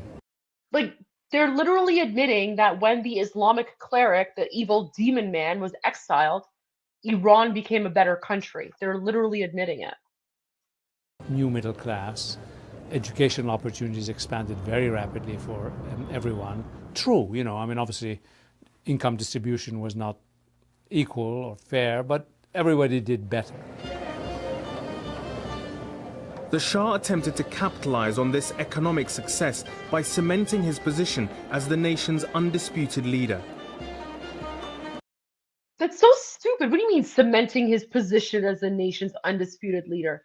Okay, guys, so here's what happened. The Shah, the Shah of Iran, he assumed the throne in 1941.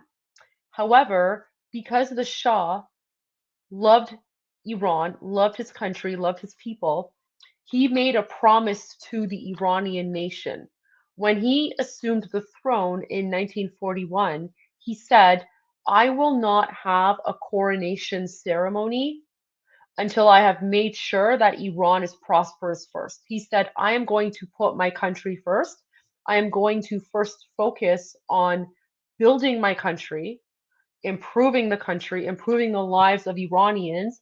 And then once I have done that, once I have made this country a better place, then I will have an official coronation ceremony. And that's what happened. So he assumed the throne in 1941.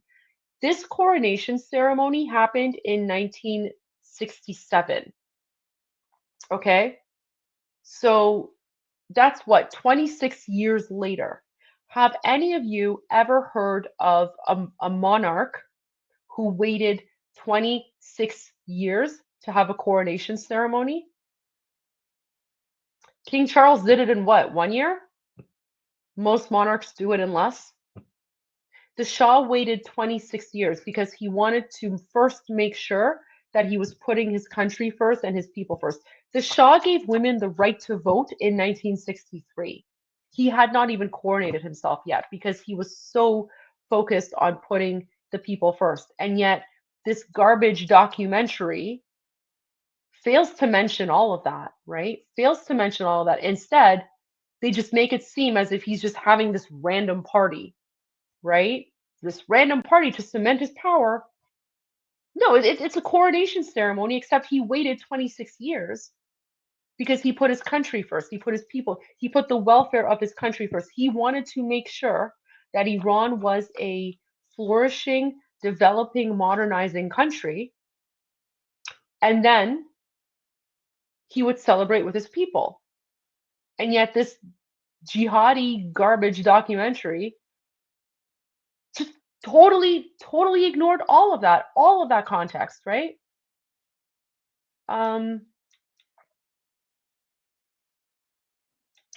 Was there divisions within the Shah's circle on the right, similar to what we're seeing here in the USA? No, there were no divisions in that sense. No, the inner circle was fine. So there was some. So once it got closer to 1979, there was a difference of opinion on how the Shah should have treated the Islamists and the communists in the streets. Some of his advisors wanted him to be more forceful. Other advisors, did not want him to be. And then ultimately, the Shah chose not to use violence or force against the protesters because he said that he does not want his throne to be covered with the blood of Iranian people. Because again, he loved his people so much, and he always put the Iranian people first. And he never wanted to see any bloodshed or anything like that. All right. Having marginalized Grand Ayatollah Khomeini, at least for the moment, the Shah turned his attention to Iran's left-wing opposition. With the Cold... Okay, by left-wing opposition, they mean the communists, right? Again, because there was a party called the Tudeh Party, which was funded by Soviet Russia, and its purpose was to destabilize Iran and turn Iran into a Soviet asset, right? And the Shah was preventing that, and he prevented that by banning communism. Cold War at its height, and the Soviet Union, Iran's most powerful neighbor, the Shah was determined to stem the growing popularity of communism and socialism. Right? So they just mentioned the growing popularity of communism and socialism. Where was that coming from? That was being funded by the Soviets, because at that time, the Soviet Union shared a border with Iran. The Soviet bloc shared a border with Iran, and the Soviets were trying to expand into Iran. So of course they were sending people and money and funding, and they were trying to make communism more popular in Iran. And the Shah saw that as a direct threat, as he should, right? Communism is a threat to countries everywhere. Communism is evil. Look at North Korea, look at Vietnam. Toured the country, warning of the threat. I belong to the generation of the national movement and Mossadeghi's movement. Like you said it. Oh my gosh, they literally have a communist person here. So I can't believe they actually have someone who is a full-on communist funded by Russia, right? Like the Mossadegh movement was funded by the Soviets. And this is who they have here on this documentary. Like, this documentary is utter trash. Jesus. And the movement for democracy and for... Movement for democracy? Guys, I just explained to you. When Mossadegh became the prime minister, he tried to suspend the constitution and turn Iran into a dictatorship so he could hand it over to Russia. And now this traitor, this communist traitor, is claiming that they wanted to turn Iran to a democracy. It's utter nonsense, guys. Full-on liar. He's a traitor. Independence. We were the ones who tried to resist the Shah, and they had completely suppressed all political movements, all political parties. That's an utter nonsense. If the Shah suppressed all political movement, why the hell would he give women the right to vote, you idiot? And even in the late 50s and early 60s, when National Front was trying to reorganize, the SAVAK did its best to destroy the new national. Good. You know what? SAVAK should have done more. SAVAK should have worked harder to destroy all of you. SAVAK's only mistake is that they were too kind on you guys and they showed mercy to you because you are the enemies of your. By the way, guys, these people that are being interviewed, they are responsible for 1979 because they actually worked with the Islamists to overthrow the Shah, and they are responsible for turning Iran into the 7th century Islamic dictatorship that it is today, governed by Sharia law. The only person that we Iranians hate more than the Islamists are communists like this person here, this traitor to Iran. And this person, you would never see him on Iranian media, right? Like, you would never see him in a Farsi language interview because he is one of the bad guys, right? Like, we hate him. We hate people like him. He's part of the problem. And he's never in Farsi language media. He would never dream of showing his face there because he's a traitor to the entire Iranian nation. But they speak in English, right? Because they promote their jihadi communist propaganda to non-Iranians. SAVAK, Iran's internal security service, had been established in 1957 with the SAVAK was basically the Iranian version of the FBI and the CIA guys, right? Like, SAVAK they try to make it seem as if it was like this big thing. It was basically like the CIA and the FBI. And the reason that the Shah actually made SAVAK is because of all those communist traitors who were funded by Russia trying to destabilize the country. Every single functioning democracy in the world has some sort of similar establishment, right? Even Canada, we have CSIS. We have CSIS, we have RCMP. Having police is a normal functioning part of society, and yet the communists and Islamists constantly demonize SAVAK. Why? Because SAVAK was holding them at bay. And we're probably about to get into the portion of the documentary where they claim that SAVAK tortured people, whatever. Guys, I'm telling you right now, it's all utter nonsense and lies. SAVAK didn't do anything like that. And these people have no proof. They have no proof. It was just all lies. Like at one point, these communists and Islamists were actually spreading propaganda saying that SAVAK had trained bears to rape prisoners. These people were literally claiming that there were SAVAK trained bears who were raping political prisoners. Like, that's how sick these people are. They made up all these like crazy lies about SAVAK. None of them proven, by the way. They can't prove a single one, right?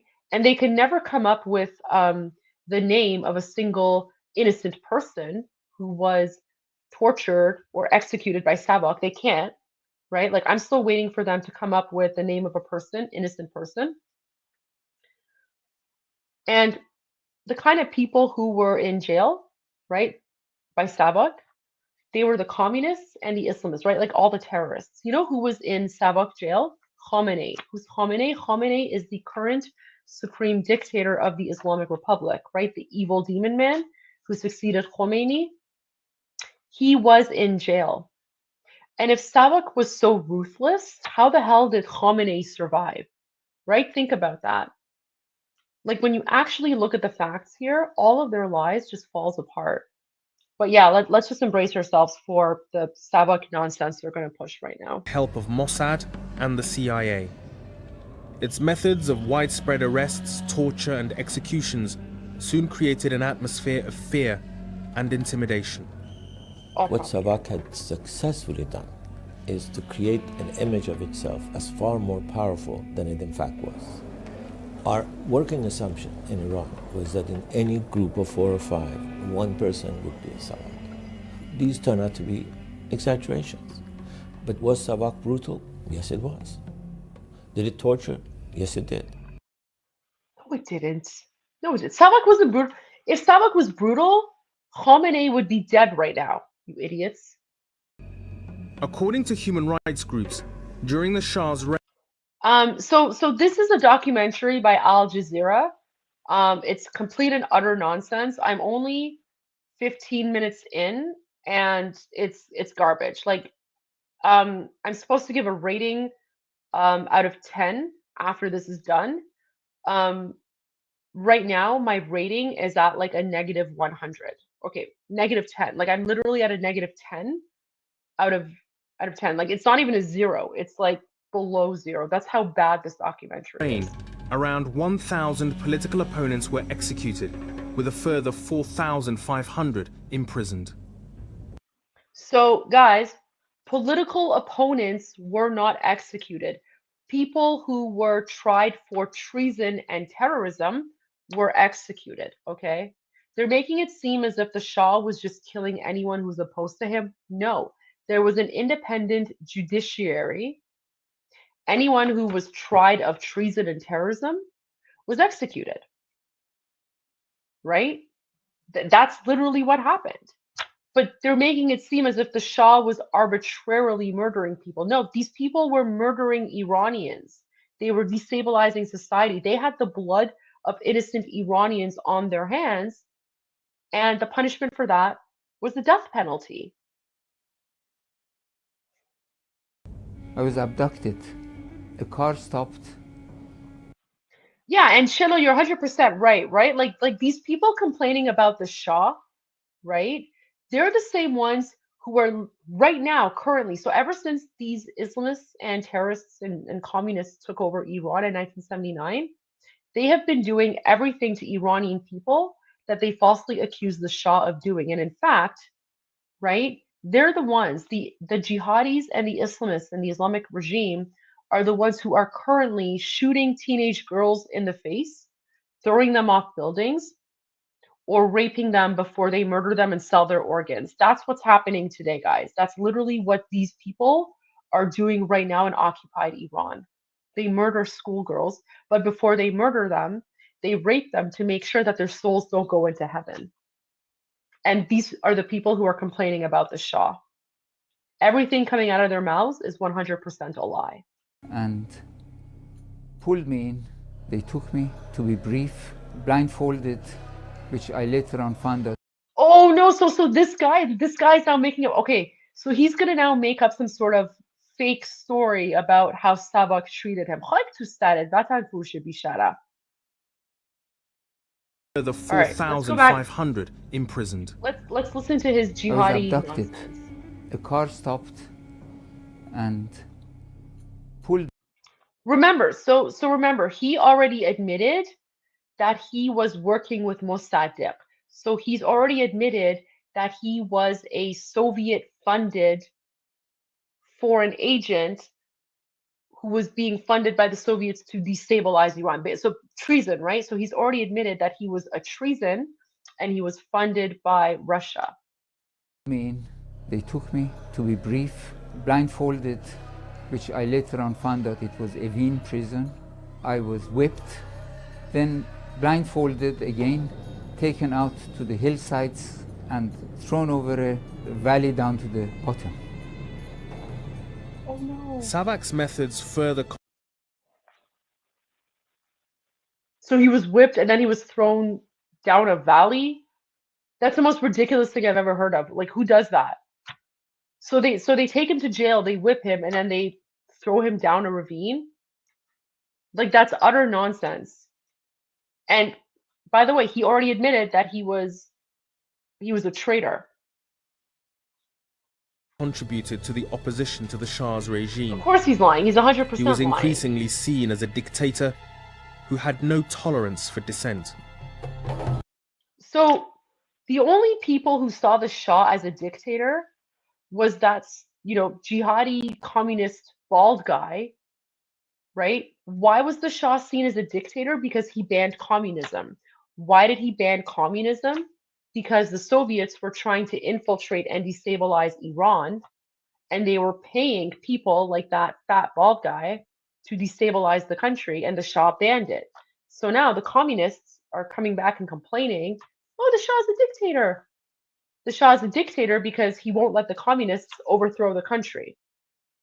The only people who complain about the Shah being a dictator are the communists who were trying to destabilize, and the Shah was not letting them. Yet the Shah believed that his ambitious economic development plans would help quell any hostility to his stifling of political freedom. Oil revenues, he hoped, would lead to greater prosperity.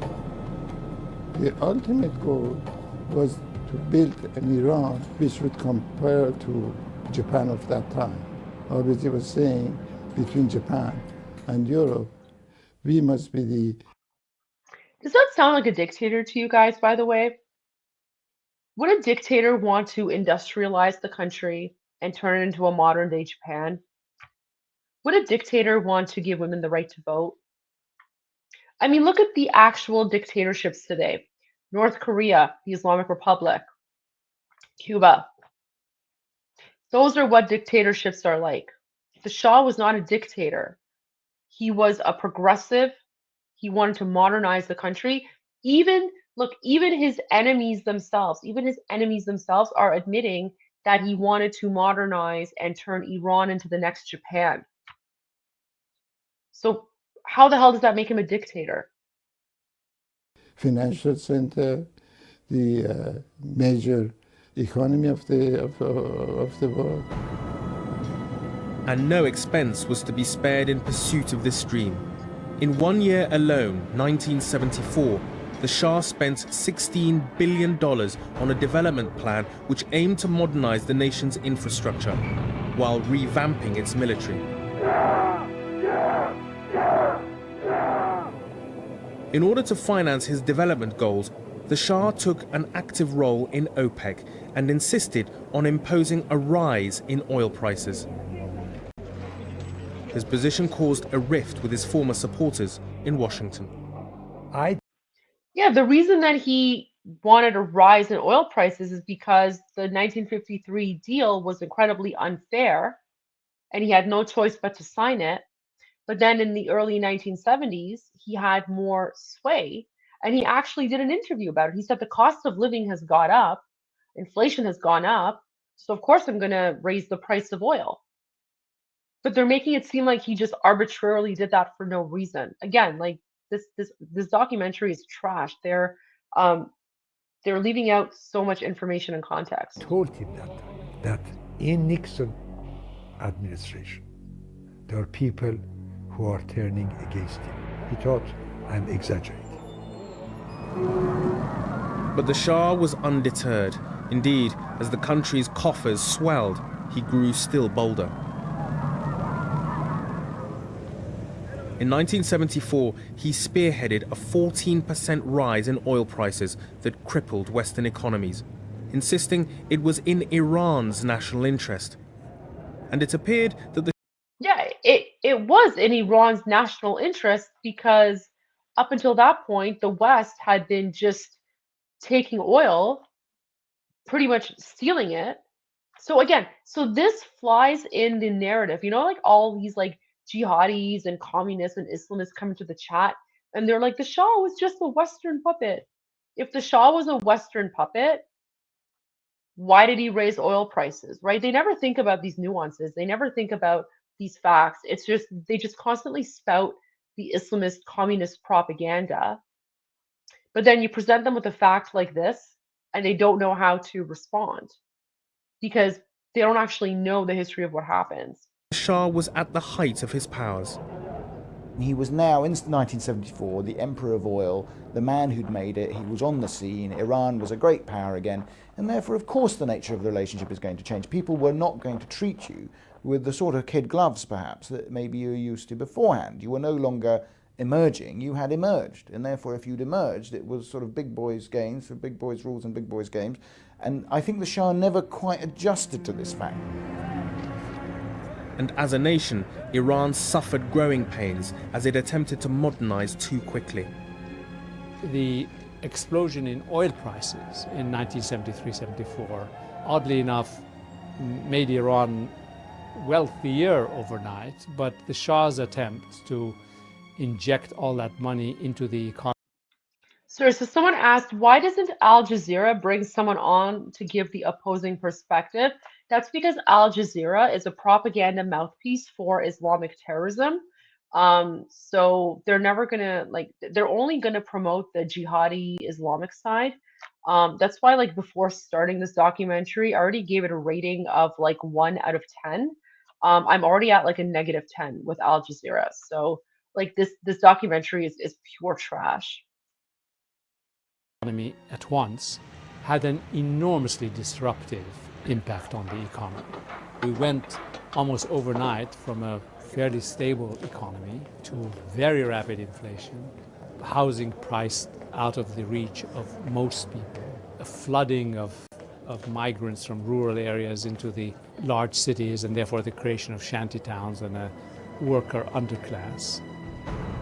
The broken promise of prosperity led to increasing resentment against the Shah. People from all walks of life were angered by the new economic hardship and by the corruption seen as endemic in the Shah's inner circle. So that makes no sense.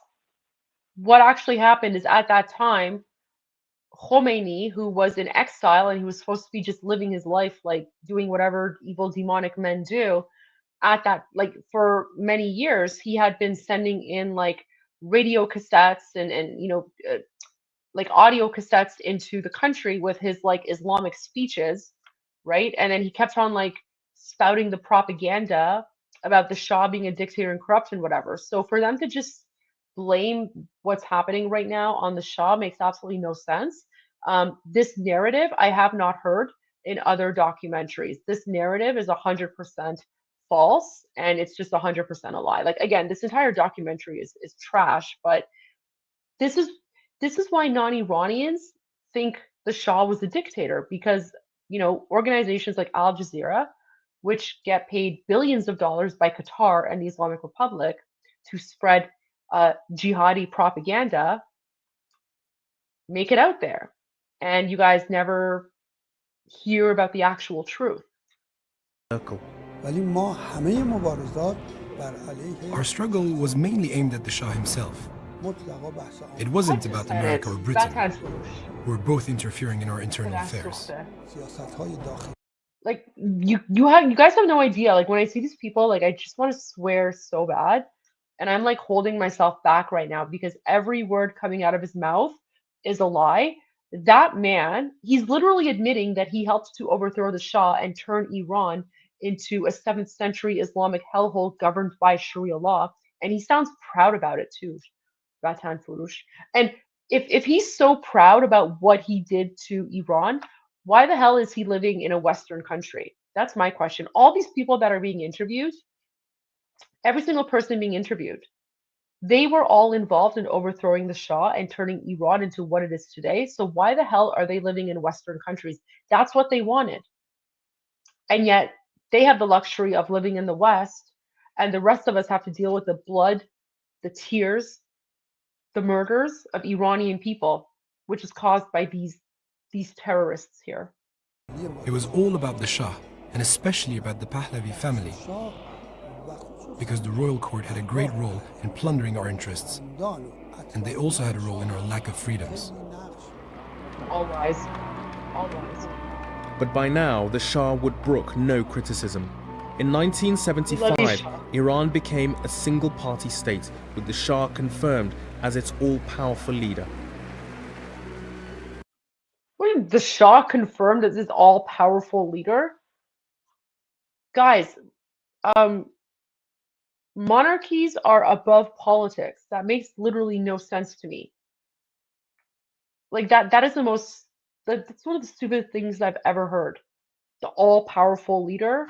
That's literally what a monarchy is. It's called being the head of state. They make it seem as if the Shah became the head of state in 1975. The Shah became the head of state in 1941 when he assumed the throne. He has already been the head of state for over 30 years. This narrative is utter nonsense. He became increasingly hubristic towards the politics of the country. He established a one-party state. In 1975, he changed the calendar in Who's this random 1976. British dude? I mean, he did all these things really without any rhyme or reason, rather really to support his own political ideas. And of course, this all offended many, many people. It was a confluence of bad decisions. Oh my gosh. Okay, so The Shah. did I hear? So this guy's saying that, you know, one of the authoritarian things the Shah did was change the calendar, and that makes him a dictator unfit to rule. Like, do you see the level of insanity that we Iranians deal with? Like the amount of gaslighting, right? The amount of gaslighting and lies and propaganda that's put out there to try and smear the Shah in order to justify turning Iran into a 7th century Islamic hellhole governed by Sharia law. Oh no, he changed the calendar. Let's overthrow him and bring Sharia law and stone women to death. Remained convinced he had the support of religious clerics who he believed were united against communist elements. It was to prove a fatal miscalculation. The mistake the US made in Afghanistan in 80s, thinking that the bin Ladens of the world are potential allies against Soviet Union, the Shah made in the 60s and 70s. He strengthened the clergy, thinking that they would fight the communists. One of the Shah's fiercest critics had a far-reaching influence on all opposition movements. Even from his exile in Iraq, Grand Ayatollah Khomeini's condemnation of the Shah and his foreign allies was resonating through the very heart of Iran, fomenting the protests that would quickly develop into a revolutionary movement. Inside Iran, any voice of opposition was crushed brutally. Khomeini was exiled, and from there he had this freedom to speak. Yeah, again, they don't mention he was exiled because he tried to assassinate the Shah. The sentence for that was death, but the Shah showed him mercy, forgave him, exiled him, and then from his exile, this savage Islamic jihadi continued to attack the Shah and eventually was successful. So guys, for all of you non-Iranians, let this be a lesson to you. Do not show these Islamic terrorists any mercy. Do not negotiate with them. Do not show mercy to them. Because you give them an inch, they will take a mile. The Shah's biggest mistake was showing mercy to this evil demon. Because when he showed this evil demon mercy, he said, okay, I'm going to continue what I'm doing. And he continued advocating for Sharia law and lying about the Shah and indoctrinating people until eventually he was successful. You cannot trust these people, and unfortunately, your governments are now importing these Islamists into your countries en masse. Because multiculturalism is diversity. Just a warning, just a warning from Iranians, not just me, but all the Iranians in the chat as well.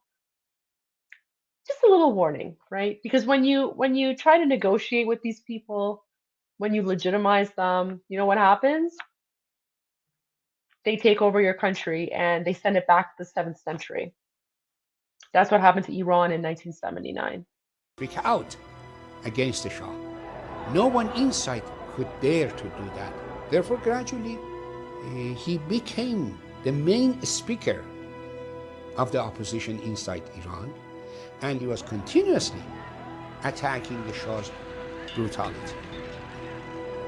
And the people... Oh no, look at that. Look at the... Okay, guys, this is the worst image that Al Jazeera could come up with when they're talking about the Shah's brutality. Okay, let's go back here. This is the worst image, right? So they're basically dragging a violent protester away.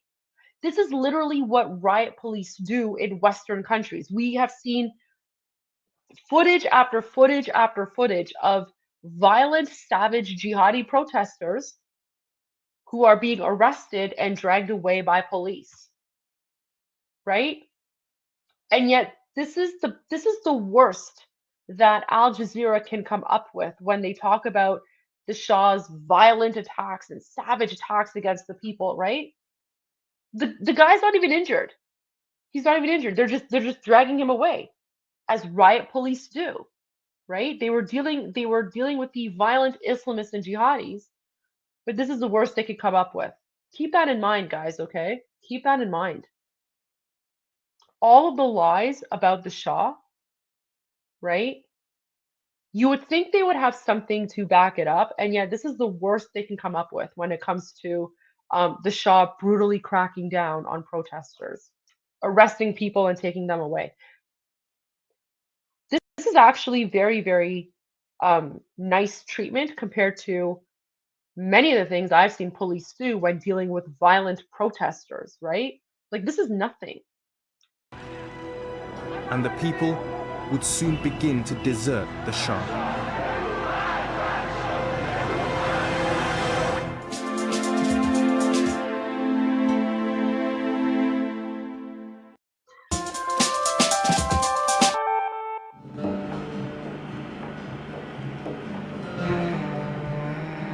By the mid-70s, the Shah's ambitious development programs were costing much more than the country's oil revenues could generate. In 1977, Iran's economy collapsed. With high unemployment and soaring inflation, ordinary Iranians were bearing the brunt of the new financial crisis, and they turned their wrath against their king. The fundamental reason he failed is precisely because of his success. In this sense, when he changed the fabric of... Oh, thank you so much. I appreciate that, Memento. Thank you for being here. Thank you for being a part of this as I vent my frustration about all of the fake news and propaganda and jihadi nonsense being put out there. But I hope that at least you guys can take a lesson from this and at least learn and understand about how the Islamists and the jihadis lie, right? Because as Iranians, we are starting to see similar patterns in Western countries. We're starting to see similar behavior with this alliance of, the red and the black, red being communists, black being the Islamists. So take this as a lesson, take this as a warning, because what happened in Iran did not happen overnight, right? What happened in Iran began in 1941, and it took almost 40 years, right? It culminated in 1979, but 1979 did not happen overnight. And what we are now seeing in the West is like the beginning. It's like the beginning stages of that. And if you guys are not careful, if you guys do not start fighting back right now, God forbid, 10 years, 20 years, 30 years, who knows what's going to happen when these people gain a critical mass and when these people have indoctrinated enough of your people to join their cause, right? I mean, already like with the pro-Hamas, pro-Palestine movements, you see all of these like young people who actually think Hamas are freedom fighters and it's a resistance. Meanwhile, those of us from the Middle East literally know that they are savage Islamic terrorists. And yet, you have to ask yourself, why is it that, people in your country do not see that? There is an indoctrination happening. It's been going on for a while, and people need to wake up. So, please learn from the lessons of what happened to Iran, and do not let it happen to your countries, and take the threat very seriously. But no, thank you for the support. Thank you for being here. And again, this is a documentary by Al Jazeera. Al Jazeera is one of the biggest reasons why people in the West think that Hamas are freedom fighters. So I knew at the beginning this documentary is 100% garbage. I'm supposed to give it a rating of between 1 or 0 and 10. This rating right now it's at like a -10 because they have left out so much information. Yeah, Anyways, let's continue. But thank you for the support. Appreciate that. Iranian society. He created a new middle class. He created incredible expectations in the working class. He kept telling them that they're going to live lives comparable to Germany, to Japan. So you have a middle class, you have an educated technocratic class, you have a working class that expects more and more, but you can't deliver. You can't deliver on the expectations because the expectations are so grandiose. Again, remember, every single person that Al Jazeera has interviewed in this documentary so far is either an Islamist or a communist, right? So these are the people who actually wanted the 1979 Islamic Revolution to happen. To be almost absurd. From his exile, Khomeini continued his stinging criticism of the Okay, look how evil he looks. Like, look how evil this man looks, and yet for some reason, people thought that he was like. Anyways, it blows my mind. It blows my mind. Shah, and his message was spreading through the mosques of Iran through a vast network of clerics. Guys, did you catch that part? Did you catch that part?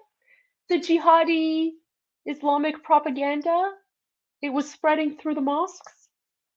It was spreading through the imams. Does that sound familiar to what's happening in your countries? What's happening in your mosques? What's happening with the imams?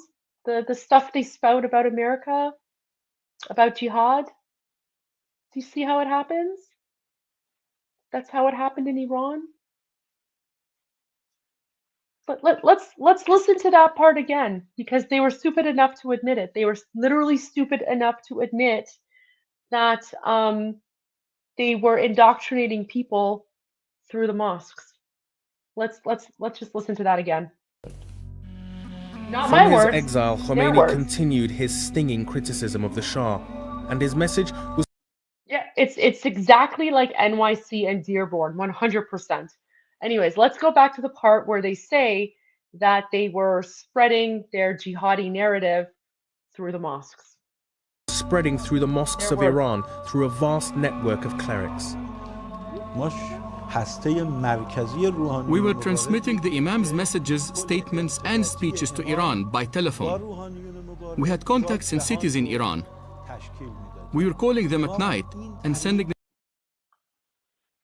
They're literally admitting that the imams were spreading messages of jihad and Sharia law and indoctrinating people through the mosques. How many mosques are in your countries, guys? How many of them can you trust? Just saying. By the way, so in my live stream earlier today, because I do I do a daily live stream like for my actual podcast at 12 noon. I spoke about the fact that the Islamic Republic actually has thousands of mosques around the world where they continue to do exactly what they did in Iran in your countries. And last summer, Germany actually shut down one of these mosques. It was called the Islamic Cultural Center. It was in Hamburg, and the government of Germany found out that the mosque was being used to radicalize people. The mosque was being used to promote jihad. The mosque was being used to train people to eventually overthrow the government of Germany. That was the Islamic Cultural Center in Hamburg, and it was shut down. German government shut it down because they were like, oh shit, there's a bunch of people here who built a mosque and they are trying to radicalize the population. There's thousands of them in your countries, guys. Just saying. And it's not me. They're the ones admitting it. They're literally admitting that they use the mosque system to indoctrinate people. Let's listen. The tape of the Imam's daily speeches by telephone. They would record it, and the next day they would be distributed in meetings, ceremonies, universities, mosques all over Iran. And people were made aware of his words. The so-called cassette revolution was underway. Khomeini promoted by the imams in the mosque. Cassettes quite denouncing pathetic. government and the Shah and everything. So this was the start of the revolution. At the point, I was responsible for the Progressive Party of the Rastakhi's party, which was a unique party of Iran. And I was traveling around the country and making speeches, telling people, beware of what is going to happen to you. But the people were not listening. In this newly charged atmosphere, it was Khomeini's message that was resonating. Why was the message resonating? Because they had been quietly indoctrinating people and radicalizing people in the mosques. Very similar to what's happening in your countries, right? And not just happening in your mosques, guys, but also happening in your academic institutions, right? All those people who are, you know, gays for Gaza, queers for Palestine. It's mind-blowing to me that like there's literally a gays for Gaza or queers for Palestine. That's like the equivalent of saying chickens for KFC or cows for Burger King. And yet these people in your countries have been so indoctrinated that they can't, like they've lost all their critical thinking skills. They saw Khomeini as the symbol of ultimate opposition to the monarchy.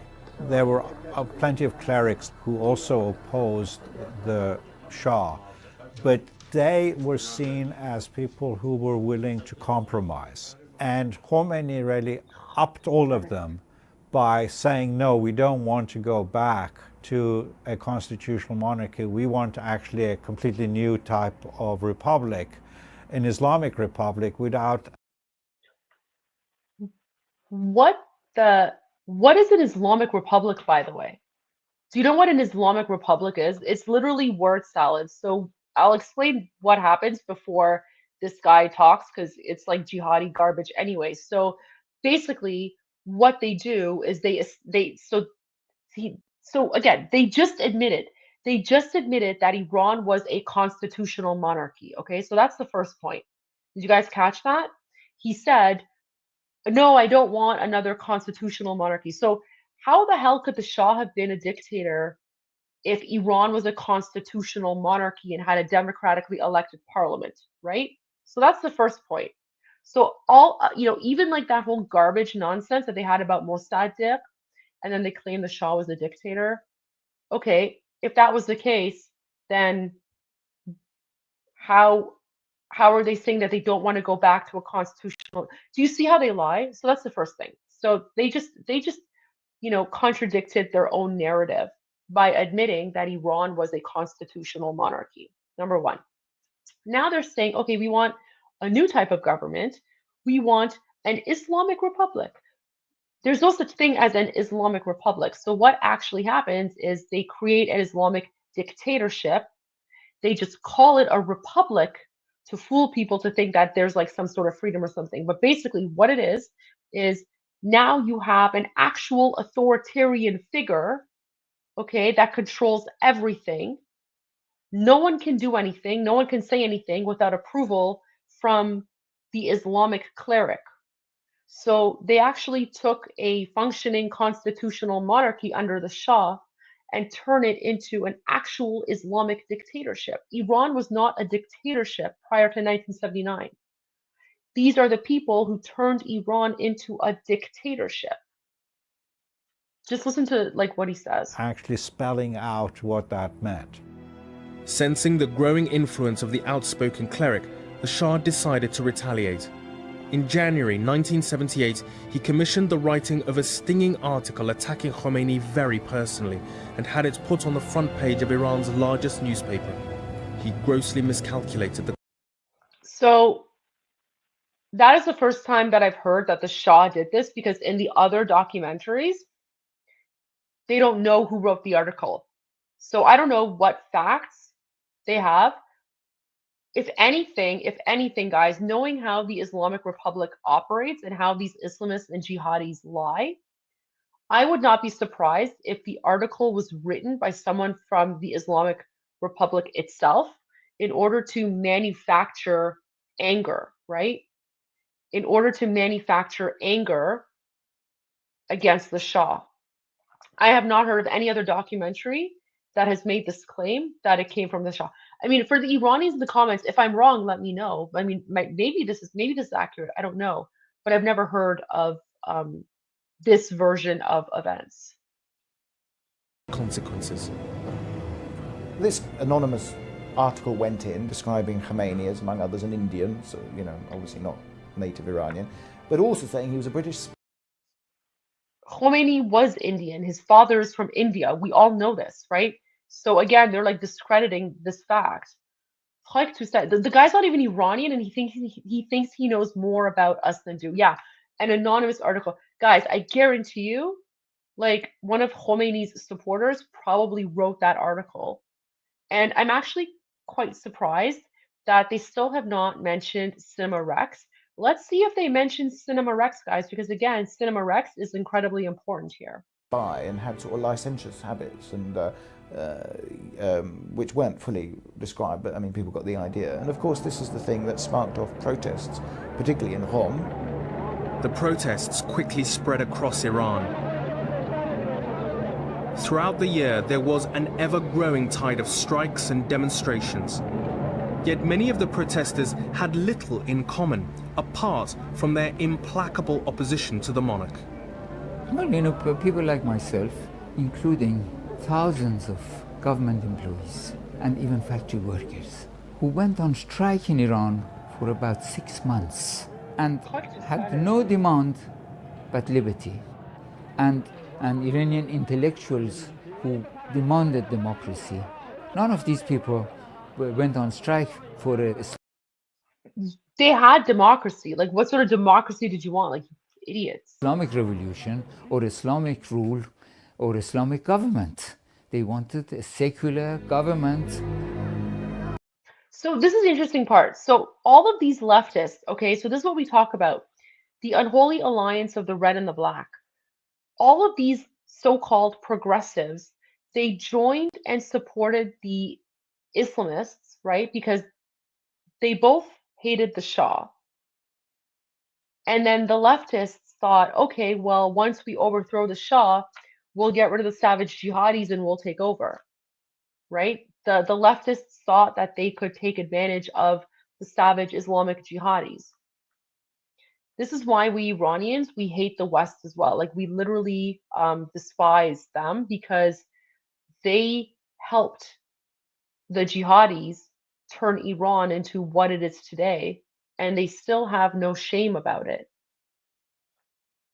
In such a volatile atmosphere, a single tragic event proved to be a tipping point. In August 1978, a fire broke out in a cinema in Abadan in southwestern Iran. 400... Okay, this is important. Let's see how they talk about Cinema Rex. People were burnt to death. By now, even apparent accidents were being interpreted as having political links. The Shah had so lost the kind of public relations propaganda war.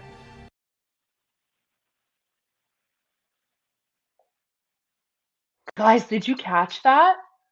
Okay, so Al Jazeera just implied that Cinema Rex was an accident that was blamed on the Shah. Guys, that's not what happened. It is literally proven. Like, you can look this up on the internet. You can search it up. Cinema Rex, okay?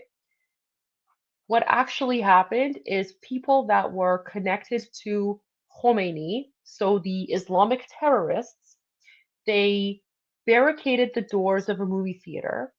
They prevented everyone inside from escaping. They poured jet fuel all around the cinema. They lit it on fire. Over 400 people were burned alive in the movie theater. And then they blamed the Shah and they blamed Savak. So the Islamists murdered Iranians in order to create a false flag event to blame the Shah of Iran. Yeah. So when they put out this false narrative that the Shah was brutal and Savak murdered people, they're actually referring to Cinema Rex. However, it was them. They are the ones who did it. But at the time when it happened, they lied about it. They said the Shah did it, and the Iranian people believed them because, you know, these people are supposed to be clergy, men of God, whatever. And so people, like, that's what sparked the violent riots, because the Iranian people thought the Shah had murdered innocent people. It was only, unfortunately, after the Islamists were successful in taking over the country that the truth came out. And then Iranians found out, oh shit, it wasn't the Shah. The Shah never was responsible for Cinema Rex. It was Khomeini and Khomeini's supporters, right? Again, guys, this is what jihadis do. This is what Islamists do. They will murder people for the cause of jihad. They will literally murder anyone and everyone they have to, and then they will lie about it, right? Like taqqiya, they will lie about it because in their demented, demonic, evil heads, it is okay to lie if it is for the purposes of implementing Sharia law and advocating for jihad. And yet this documentary literally implied that Cinema Rex was an accident. It was not an accident. It was the jihadis did it. It's common knowledge. Like, this is horrifying. Al Jazeera is literally lying right now, 100% lying, because it is a proven fact that it was Khomeini's supporters who were responsible for Cinema Rex. Oh my gosh, like, this is wild to me. Like, cinema in Abadan in southwestern Iran. 400 people were burned to death. By now, even apparent accidents were being interpreted as having political links. Did you hear that? They called it an apparent accident, right? Why are they saying that? Because they don't, like, because Al Jazeera is a mouthpiece for the Islamic Republic, right? Al Jazeera is not going to admit that the Islamic Republic did it.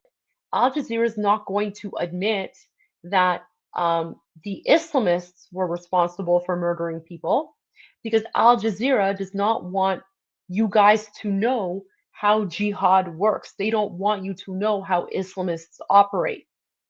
So they are literally lying to you and claiming that this was an accident. It is wild. It is insane. The Shah had so lost the kind of public relations propaganda war that it was widely believed that the fire was set by agents of the government. It was totally unfounded, but nevertheless, clearly this was, you know, that he had lost the publicity high ground, if you want. There is now more than, I think, ample evidence to conclude that the clergy did this. And they did it. Oh my God. You know what? At least they admitted themselves. So the guy just said, you know, to his credit, he just said the clergy did it, right? The Islamic clergy were responsible for murdering people. He just admitted it. To radicalize the movement. But the supporters of the clerics deny this allegation. Nonsense. Who said it? Well, all that is certain is that a fire broke out in this Cinema Rex in Abadan, and the doors were locked and people could not get out. But he is full on lying. It is documented. Like, it is 100% documented. It's not even like a debated issue.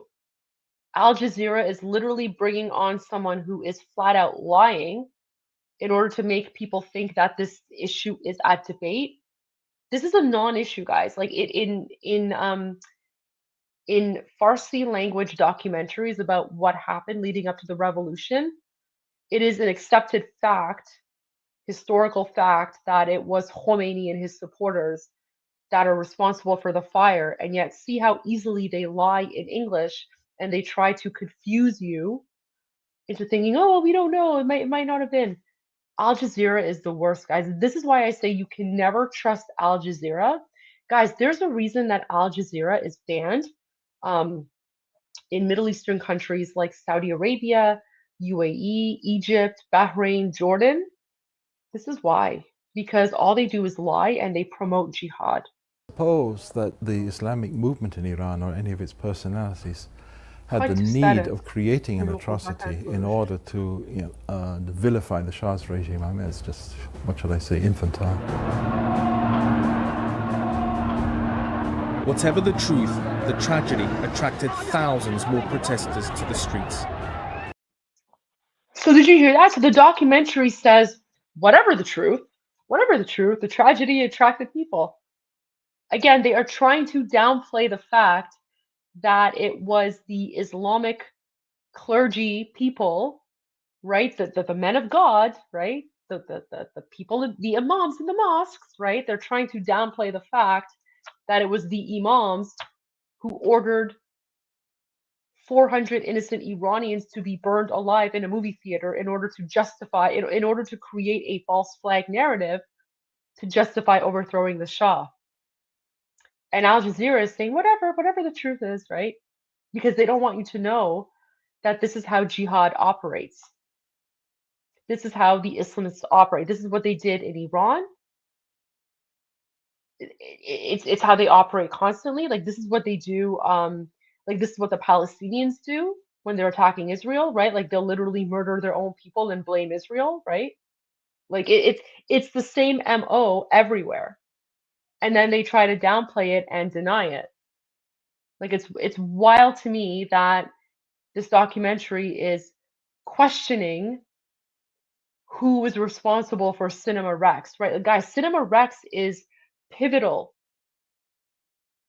to the Islamic Revolution. Like, whenever someone says to me, Goldie, can you explain in like 60 seconds why the Islamic Revolution happened? If I only have 60 seconds, what I will say is, well, there was a lot of tension. And then in 1978, the imams burned people alive in a movie theater. They blamed the Shah. That angered people, and they came out because they trusted the Islamic clergy. They didn't think the Islamic clergy would lie to them.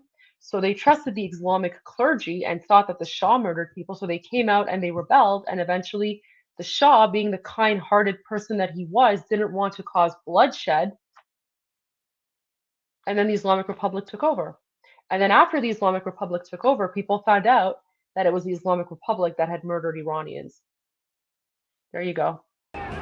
Increasingly desperate, the Shah declared martial law. Newly emboldened, his troops were soon to commit an atrocity, which became known as Black Friday, and which further loosened the ruler's grip on power. So again, this is another like false narrative propaganda. The reason that Black Friday happened is because at that point, you had a lot of KGB assets in Iran. The Palestinians were there, right? Yasser Arafat and the Palestinians were there. And you had these foreign chaos agents with arms who had come into the country to support the Ayatollahs. They started shooting at the Shah's people. And so, of course, they retaliated. And so this documentary, they're not going to mention that it was the Islamists who fired the first shot, right? They're not going to mention that. The same way that they didn't mention that it was the imams who started the fire in Cinema Rex, right? This is how they twist the narrative. This is how they omit important factual evidence, because this is how they can justify turning Iran into a brutal Islamic dictatorship, right? They have to lie, because when you actually look at the truth, when you look at the history, you realize the Shah was an amazing person who loved his country, who wanted to modernize Iran. And the jihadis didn't like that, so they lied about him. They used taqqiya. And eventually, unfortunately, they were successful in 1979.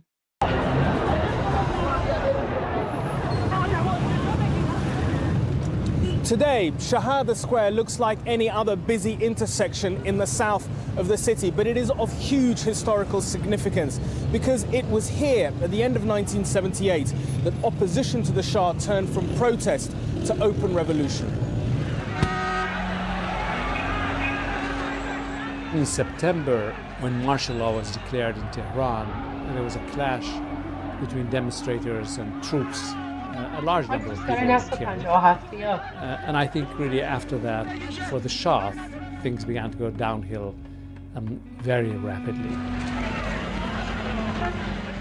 By now, protesters of all political persuasions were chanting Khomeini's. So do you notice how, like, they're showing images and like video footage of the Islamists who are causing damage and destruction, but they're not showing any footage of people injured or bloodied or anything like that, right? Like, this is similar to like the pro-Palestine, pro-Hamas demonstrations, right? Where like all the jihadis are basically causing fires and damaging property, and then it's just like the police are just standing around going, what the heck is going on, right? Like, if this was such a brutal crackdown, where's the blood? Where's all the injured people? Do you see like how they're trying to change the narrative? The Shah's people were standing around trying to maintain order, trying to keep the peace. And it was the Islamists who were causing problems. His name, as his revolutionary rhetoric began to galvanize the various opposition groups. In a desperate attempt to silence his most outspoken critic, the Shah convinced the then Vice President of Iraq, Saddam Hussein, to expel Khomeini from the holy city of Najaf, from where he had continued to agitate against the Iranian ruler. In October 1978, Khomeini and his entourage found refuge in the small town of Neuf-le-Château, just outside Paris. But if the Shah had hoped that the expulsion would silence his nemesis, he was mistaken. All of a sudden we went to Paris and we got a great opportunity to announce what the movement wants. I've just said it. Oh my gosh, like literally every single person they're interviewing is part of the Islamic Republic. They are literally interviewing the people that are now occupying us, oppressing us, and murdering us in the name of Allah and Islam.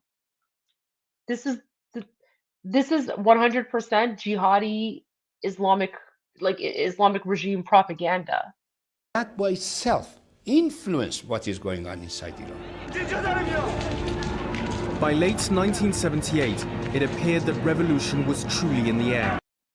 So, again, like all of this damage and destruction you're seeing, this isn't from the Shah's people. This is the Islamists, right? This is the like 1978 version of the pro-Palestine, pro-Hamas crowds that are causing civil unrest in your countries. That's what they were doing in Iran in the late 1970s. But even at this late stage, it was far from clear that the world was about to witness its first Islamic uprising. Certain groups in particular rallied late and opportunistically and marginally to the cause of the revolution, in the assumption that the religious scholars, Imam Khomeini in particular, would not have the ability to govern. That, for example, the leftists made the assumption that, we are, the certified revolutionaries. We're the people that know about revolution. Let this old man motivate the masses, and then, we will claim our birthright of ruling the country. And even the clerics themselves, many of whom had been imprisoned with other political opponents, did not seem to believe that they were the powers behind the throne. So, do you guys see? So, all of these Islamic jihadi clerics and Marxists and, communists and whatever, who had been imprisoned, are the ones that are now running Iran and have turned it into a 7th century Islamic hellhole governed by Sharia law. because these people are all evil, demonic terrorists. They're criminals. There was a reason that they were in jail, because they were terrorists. They were trying to destabilize the country. It's not like the Shah was just putting random normal people in jail. No, he was literally putting threats to Iran in jail. One of them being Khamenei, the current supreme dictator of the Islamic Republic. And again, I've said this before, I'll say it again. The Shah's only mistake was that he was not ruthless enough with these savages. The Shah's only mistake is that he showed them too much mercy. Because do you think these savage jihadis, these imams, do you think they are showing Iranian people mercy? They have been murdering us for the last 47 years in the name of Allah and Islam. Those imams, those imams have said that before you execute a woman, you must rape her to make sure that she is not a virgin, because we don't want her soul going to heaven. So in Iran, before a woman is executed, she is raped to make sure she's not a virgin. Those are the kinds of people that the Shah had in jail in 1979.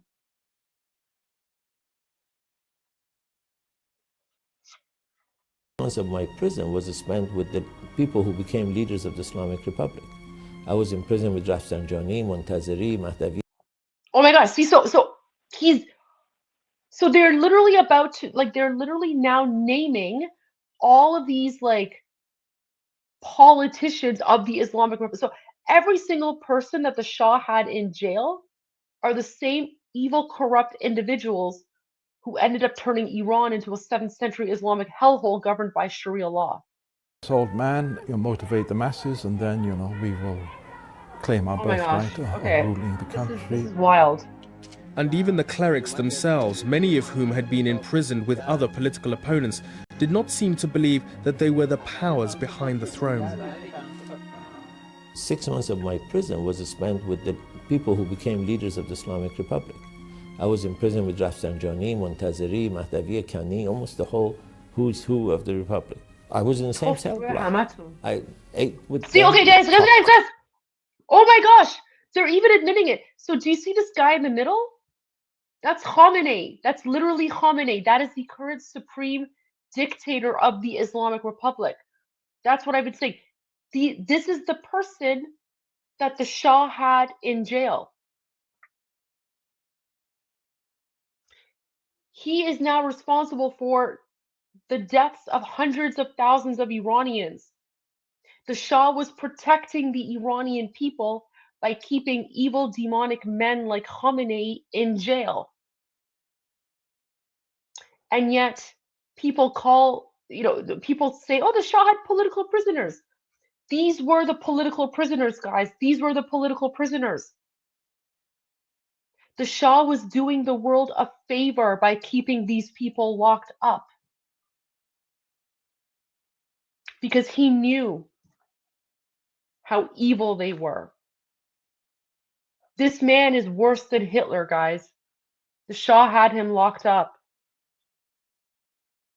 The Shah was not a dictator, guys. The Shah was a savior. The Shah was protecting the Iranian nation from these evil demons. And unfortunately, back in 1979, the Iranian people were not intelligent enough to understand that.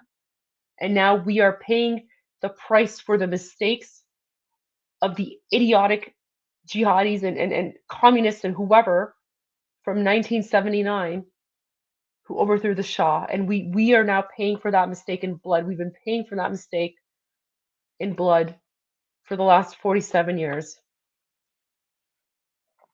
This was the political prisoner of the Shah, guys, Khamenei. And I'm glad that at the very least, this garbage documentary is admitting who was imprisoned. Them. I played volleyball with them on a regular daily basis. And if you had told them or us that exactly a year and a half from us, you guys will be the rulers of Iran, both of us, them and us, would have told you that you need to see a psychiatrist. But the Shah was unable to lock up all of his opponents. And on the streets of Iran, the protests grew ever more vociferous. No longer were the crowds yelling, "The Shah must go." Now, the screams of "death to the Shah" had become a common refrain in the streets of Tehran. Sorry, I just have to say something in Farsi. Okay, I won't. I will hold myself back, but I really want to say something to, به نسل 57 توف تو قبرتون. That's all I'm going to say. The Shah was devastated by the revolution, and he was devastated by seeing pictures of himself being burned, and pictures of the Empress being burned in the streets. And when he finally did get to see those, when he saw the hatred of the people for the regime, he was totally devastated. By now, almost every section of society was united in opposition to the Shah's reign. There were people from all classes of society. I remember watching one demonstration in November from a high-rise, so you could really kind of look down on these crowds. And in some ways it was kind of astonishing to see these huge groups of people emerging from the side streets into the main avenue to join, the Yeah, Chilo, you make a really good point. So, guys, never underestimate socialists, Marxists, or Islamists. You are literally seeing the unholy alliance of the red and the black uniting to overthrow the Shah. And again, remember, the political prisoners that the Shah had are literally terrorists who are now murdering Iranians in the name of Allah and Islam. This is why we love the Shah, because now we understand how intelligent he was, how much ahead of his time he was, and he was so smart and so educated that he saw the threat and he understood the threat before the rest of us. You know something, guys? The Shah actually had banned communism. Communism was banned in Iran, and the communists accuse him of being a dictator for banning communism. But guess what? You know what the Czech Republic just did recently? The Czech Republic just banned communism because they realized the threat that it was. 50 years ago, 60 years ago, our Shah already recognized the threat of communism and banned it. Does anyone call Czech Republic a dictatorship? Does anyone accuse the Czech Republic of being a dictatorship for banning communism? And if no, then why are they accusing the Shah of being a dictator for banning communism? Just think about that. Because everything you've been told, everything that people have told you about the Shah is a lie. This entire documentary is 100% lies and propaganda. Protests, and they came in kind of packs, clearly from neighborhoods of the working class districts of Tehran. And suddenly you'd see this sea of black chadored veiled women, or the sea of working class men. But also, you had merchants from the bazaar, shopkeepers, and then eventually the middle class, began to join. The westernized middle class began to believe the revolution would be a very good thing. Time was running out for the Shah. And as the new year... It always gets really hard when I get to this part because it's like, you know what's going to happen, and it's like watching a nightmare over and over again. It's like reliving that nightmare because you know how horrific things are going to get. And what makes it even more difficult when you're watching it in English is that not only do you have to deal with the fact that it's going to, it's a nightmare, but to add insult to injury is like all of the lies and the propaganda and the smear campaign.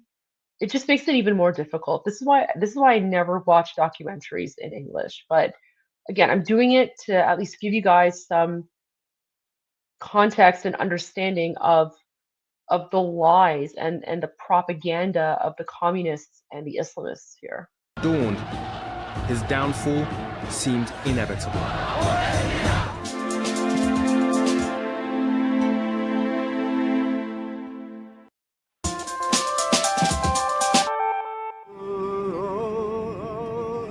On January the 16th, 1979, with the streets ablaze and his rule in tatters, the Shah fled the country never to return. At a stroke, 2,500 years of Persian. The day that the Shah left Iran is the day that light and hope left the country. That's the day that darkness and horror and evil came. That's when the country became occupied and it turned into a horrific nightmare, and it's still going on. And like this is why we're fighting, like, but it's taken us so long, and we're almost there, but it's been tough. It's been really, really difficult. Monarchy came to an end. Okay, so I just was that's a lie. The monarchy did not come to an end, guys. That is 100% false. Again, this is why it's so frustrating. The Shah never abdicated, guys. He never abdicated. The monarchy never came to an end. Yes, he left the country, but he never abdicated. And in fact, when Shah Aryamer passed away, God bless his soul, his son, the current Shah in exile of Iran, he swore the succession oath in Cairo in 1980. So the monarchy never ended. The Shah never abdicated. We do have a Shah in exile right now as well. Okay.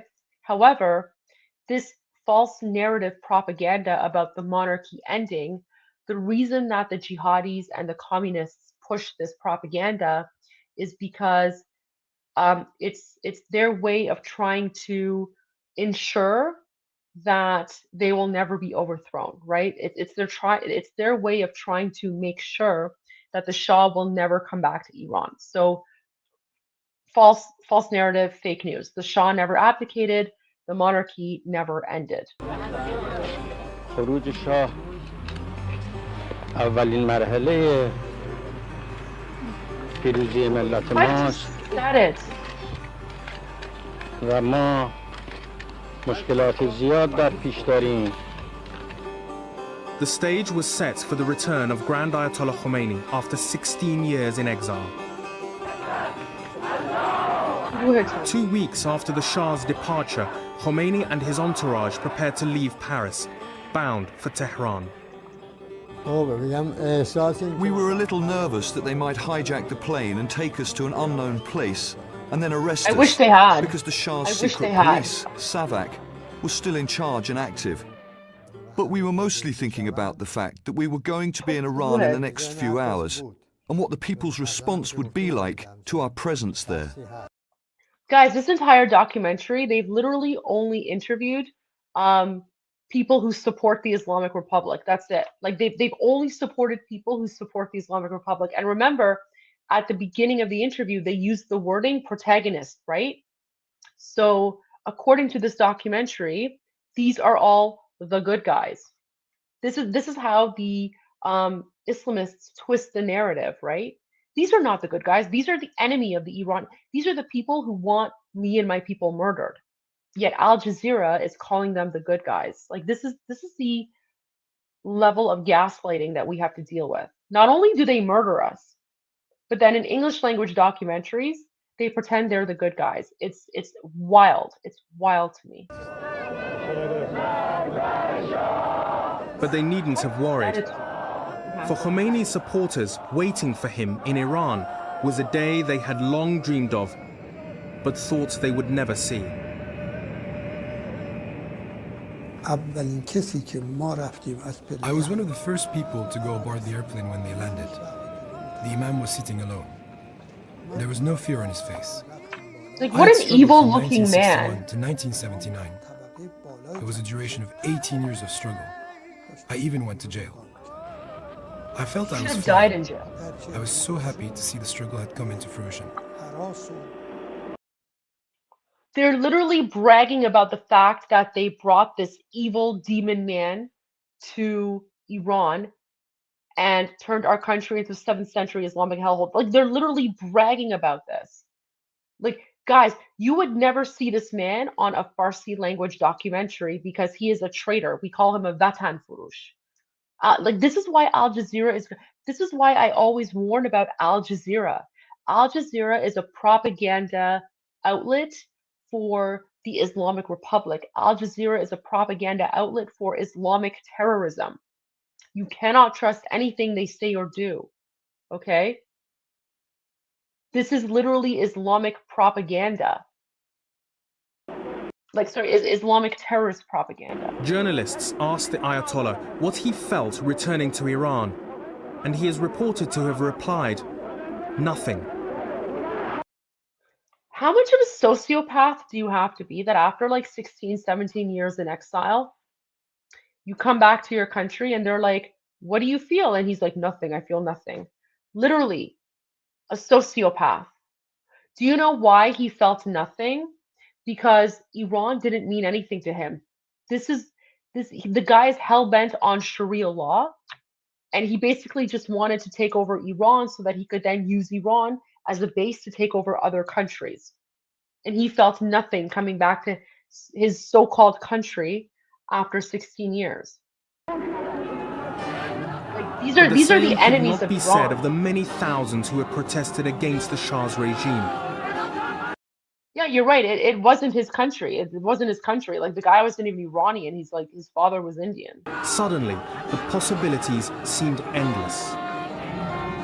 The great thing about revolution, it was not only happening in the streets, it was also happening in people's minds. Let's say from December 78 to December 79, where the Shah's regime had fallen, I mean, there was absolute freedom. Books were being translated and sold by the kilos. People suddenly had access to Marx, they had access to all these writers they couldn't read before, because of the censorship. Khomeini quickly appointed Mehdi Bazargan, a pro-democracy activist, as interim prime minister, briefly raising hopes that the new government would reflect the wide range of voices who had united against the Shah. But for the old guard, who were perceived to be enemies of the revolution, retribution was swift and brutal. Many were imprisoned and killed, while others were forced into exile. So you see what happens? Guys, this is a lesson for you. All you non-Iranians out there. Did you see what the Islamists did? As soon as they got power, they started murdering and executing and jailing and torturing all of the leftists, right? Because they're all evil. This is how jihad works. Pay attention, because right now, in your countries, in the United States, Canada, UK, elsewhere, all the woke lefty politicians are welcoming in all the Islamists with open arms. Multiculturalism and diversity, assimilation. This is what happens when they take over, guys. Pay attention. Around 5:30 in the afternoon, they entered into the campus, and we came out. Somebody arrested me there with a machine gun on my chest. Said, "Don't move." Oh. I thought. Oh, okay, so the guy who helped to overthrow the Shah had a machine gun pointed at his chest by the Islamists. You deserved it. You deserved it. I wish they'd done more. I have zero sympathy for anyone who supported the Islamic Revolution of 1979. Zero sympathy. You guys are all traitors. Your hands are covered with the blood of the Iranian people. You guys are responsible for the murder of our children. Myself, this is the end of my life. I have one chance to save my skin. At one moment that he was trying to get another one, I fled. But I didn't dare to go out because I was shooting from every side. So somebody pushed me and said, "Mr. Majdi, this is the..." Yeah, the Belagana. So these are the people that took your embassy hostage, 100%. So they are the same jihadis who took the American embassy hostage, 100%. Moment to go out. So I went out on the sidewalk of the street. A revolutionary group was attacking. with machine guns and everything. They were shooting for inside, so they didn't pay attention to me. Within weeks of his return, Khomeini appointed Ayatollah Khalkhali to establish a new revolutionary court to deliver Islamic rulings. Khalkhali would become known as the hanging judge. Under his... Did you catch that? Did you catch that? So as soon as the Islamists say... So, okay, remember guys, these are the same people who accused the Shah of being a dictator and murdering thousands of people. No proof, by the way, no proof. No proof of torture or execution or anything like that. But as soon as they come into power, they literally start murdering thousands of Iranian people. And the guy's literally known as the hanging judge. Why? Because he would just sign papers, and he just signed thousands and thousands of papers, and thousands of Iranians were hanged. Do you see what they do? Do you see how they lie? Every single accusation against the Shah is an admission of guilt on their parts. And I'm not the one that's saying it, they are. Direction, hundreds of former government officials and SAVAK agents were executed. We had, in the first weeks and continuing into the first months of the revolution, drumhead trials which lasted a few minutes, often held in the middle of the night, in which ministers, military officers, members of the security services of the old regime were tried, sentenced to death and executed. And every morning we woke up to see in the newspapers these gory pictures of bodies.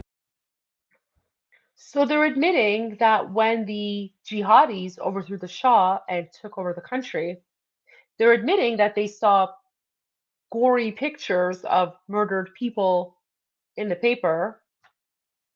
And yet, just 1 year before, when they claimed the Shah was murdering innocent people or whatever, not one single picture, not one single video footage, evidence, nothing. Do you see how they lie? Do you see how they literally cannot back up a single claim they made against the Shah of Iran? How is it that they have pictures of themselves murdering innocent Iranians, and yet when it comes to the Shah, they have no proof? It's just lies, right? And people believe them because they are supposedly men of God, right? Oh, these people are imams, they're men of God, we should trust them, they don't lie. You know, with bullet holes in them, who had been assassinated the previous night. As scores were settled with many of the Shah's extended circle, some felt that the revolution was losing its way. The day I sort of changed perspective on the revolution was this day, this very instant when I took this photograph. These were the first four generals, one of them Nasiri, the head of the SAVAK, Rahimi, in charge of Tehran, God bless Khosrodad, Najib. They had been executed the night before, and they were executed after a secret trial. So do you see? Do you see? The only time that they're able to show images of dead bodies is when it's their side that did it. And yet they claim that the Shah murdered thousands of people, but they can't show a single image. If the Shah and SAVAK murdered and tortured and executed thousands of Iranians, where's the proof? Can you show me one image? This documentary was not able to show a single shred of evidence of the so-called torture or execution by the Shah. Because the only torture and execution happened when the Islamic people, the Islamic regime took over. Again, this documentary accused the Shah of torturing and murdering people, and yet they weren't able to provide a single shred of proof. But when the Islamists do it, right, this is the proof. by we mean the nationalist element within the revolution. We wanted open trials. Because first of all, they had, we wanted them to have a chance to defend themselves. But many of the newly empowered clergy felt that these trials were fully justified. It wasn't just Khalkhali. He was involved in the committees to fight drugs. It was the revolutionary courts and the revolutionary council who wrote up the laws and followed them. I can't believe they're literally interviewing like the bad guys and they're claiming that they're the good guys. Like this is wild. Like this is 100% propaganda mouthpiece for the Islamic Republic. Like they're not even Iranian. You're right, Omid. Like they're not even Iranian. Half of them are from Najaf. Like they're from Najaf. So those people who had killed and tortured people, youngsters, and murdered on the streets, should we keep them and give them breakfast and lunch? And then what would they do?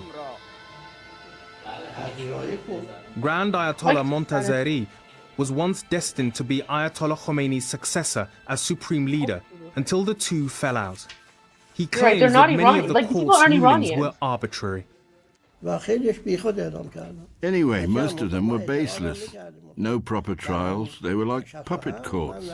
I protested, and I wrote an official... Okay, so to give non-Iranians a bit of context, right? This is like watching a documentary about how the Holocaust was not that bad, and they're just interviewing a bunch of Nazis, and the Nazis are trying to justify why the Holocaust was okay. Like this is the equivalent, just to provide context, right? Like for me as an Iranian, and for the hundreds of Iranians who are watching on X and on YouTube, and those commenting on YouTube chat, that's what it feels like right now. It feels like we are literally watching Nazis try and whitewash the Holocaust and explain why it wasn't that bad and why it was justified, right? So that's why it's very frustrating for us to watch this sort of nonsense in English, because these are all war criminals. They're war criminals. Yeah, chillo, 100%. Stress watching and cursing at our screens. Yeah, that's exactly what it is. It's 100% what this is right now. letter to the Imam. They'd shut the doors of the prison and they were just executing people. With the Shah's former supporters out of the way and the military having declared itself neutral, the Islamic Republic of Iran was formally founded on April the 1st, 1979. All the perceived symbols of Western decadence were destroyed. The reign of the Shah was over forever. Sorry, someone said in the chat, yeah, you know what? If you support the Islamic Republic, you are a Nazi, because the Islamic Republic is a continuation of modern day Nazis. So yeah, if you support the Islamic Republic, you're a Nazi. Get out of the chat. But his ability to provoke opposition remained undimmed. After leaving Iran, he had sought refuge in several countries, and in October 1979, he arrived in the US for cancer treatment. The visit provoked uproar at home and set in motion a chain of events that continued to reverberate 3 decades later. On that morning, it started to rain. I clearly remember that. And I looked out my window, and there are these young, I would say kids, but you know, college age, 17, 18-year-olds mostly, with posters of Khomeini and some of them with clubs in their hands, climbing over the gate. Okay, guys. So I just want to share something from one of our Iranian viewers. I'm just going to translate. So, you know, I'm just sharing this for educational purposes, okay? Because I've seen a lot of comments like this in the chat. So I think it's only fair that I translate this for non-Iranians, so that you guys can get a good understanding of how Iranians feel about Khomeini. So again, this is for educational purposes only. So this account called Milligaran Iran Azad has said, Goh to ruhet Khomeini, which means I shit on your spirit, Khomeini. That's probably one of the more PG-13 descriptions of how Iranians feel about Khomeini and the Islamic Republic. So there you go. And we also have a, what's wrong one? Oh my gosh, guys, the chat came up too fast. This is the one I want to share. We have a Javid Shah, guys. So for our non-Iranian followers, Javid Shah means long live the king. And that's something that we say a lot because we support the last Shah of Iran, we support the current Shah of Iran, and we will continue to support the Shah of Iran in exile because he is working to free the country. So 100% Javid Shah. All right. In droves. And the first thing that I realized is that they started to head toward my office, which was only maybe 50 yards away.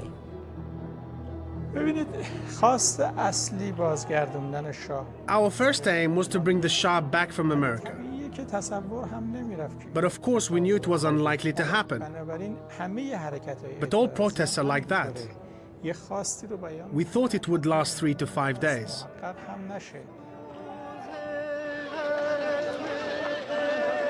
But instead, a hostage crisis unfolded that was to endure for 444 days. Oh, guys, by the way, look what the Islamists did, right? So this documentary also doesn't mention the fact that Jimmy Carter betrayed the Shah and Jimmy Carter supported the Islamists. But yeah, there you go. Jimmy Carter thought that he could control Khomeini. And so he backed Khomeini, he backed the Islamists. And then the Islamic terrorists took a whole bunch of Americans hostage. And now, 50 years later, your Western politicians are trying to appease Islamists by going into their mosques and, whatever. I don't know. Sometimes learning about history is important because a lot of people have forgotten about the American hostage crisis. By the time it was over, US President Jimmy Carter had been voted out of office. Oh my gosh, guys, look, I'm like a fortune teller, right? I just mentioned Carter, and then the documentary mentioned Carter. Interesting. Oh yeah, Carter was terrible. Carter was anti-Semitic. Carter was just an idiot all around, and he messed up a lot of things during his time as president. Richard Nixon we love, right? Like Richard Nixon was a great friend of the Shah. Richard Nixon actually went to the Shah's funeral when the Shah passed away from leukemia, Ruh Shad. We love Richard Nixon. But Jimmy Carter, we hate him. I hope he's rotting in hell. The Islamic Republic of Iran had been firmly established. And the two nations, previously so close, would become the staunchest of enemies. Yeah, they don't mention why. See, they don't mention why they became enemies. They became enemies because the Islamic Republic is waging a jihad against the West, right? Iran, which is the flag behind me, Iran and America were strong allies. But it's the Islamic Republic, that Islamic jihadi ideology, the one that yells death to America, calls America the great Satan. That's the one that took Americans hostage. The same way that the Islamic Republic took Iranians hostage, took our country hostage in 1979, they took Americans hostage. It's what they do. It's how jihad works. It's how terrorism works. And it's wild that Al Jazeera just casually puts out there that these two countries became enemies, but doesn't explain why, right? It's almost as if they're implying that America is the reason that these countries became enemies. Do you see how Islamic propaganda works? Like, do you see how taqqiya works? Do you see how Al Jazeera has been poisoning the minds of people in Western countries with propaganda like this?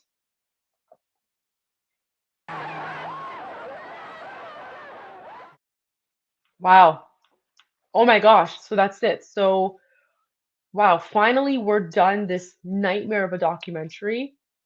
And again, like they literally end it with Iran and Iran and America are now enemies, but they don't say why. They don't say that um, it was the Islamic Republic that waged war against the United States.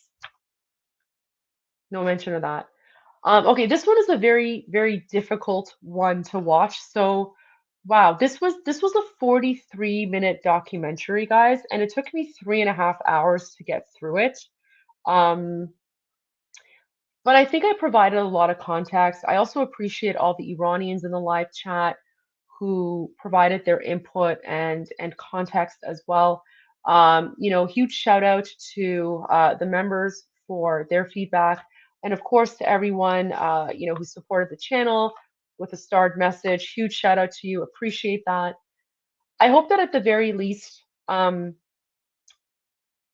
context that I provided to you in this trash documentary can give you a little bit of understanding as to why there is so much um, fake news and propaganda about what happened in 1979. I hope it can give you a little bit of context into why you constantly hear the false narrative of the Shah was a dictator, or Mossadegh, all like the sort of like the talking points that the Islamists and the communists just push out there, which we just went through and decimated. Um, so for all the Iranians in the chat, what would you rate this documentary out of 10? I mean, the one from last night we gave a 0. Um, the one from last night we gave a 0. I think this one deserves less than 0 because this is literally Islamic Republic propaganda. I mean, I guess I would say -10, like a -10. I don't know. I mean, initially, I would say 0 was the lowest, but the problem is that the one from last night we rated as a 0, right? Yesterday's documentary, which was just like AI generated nonsense. Oh,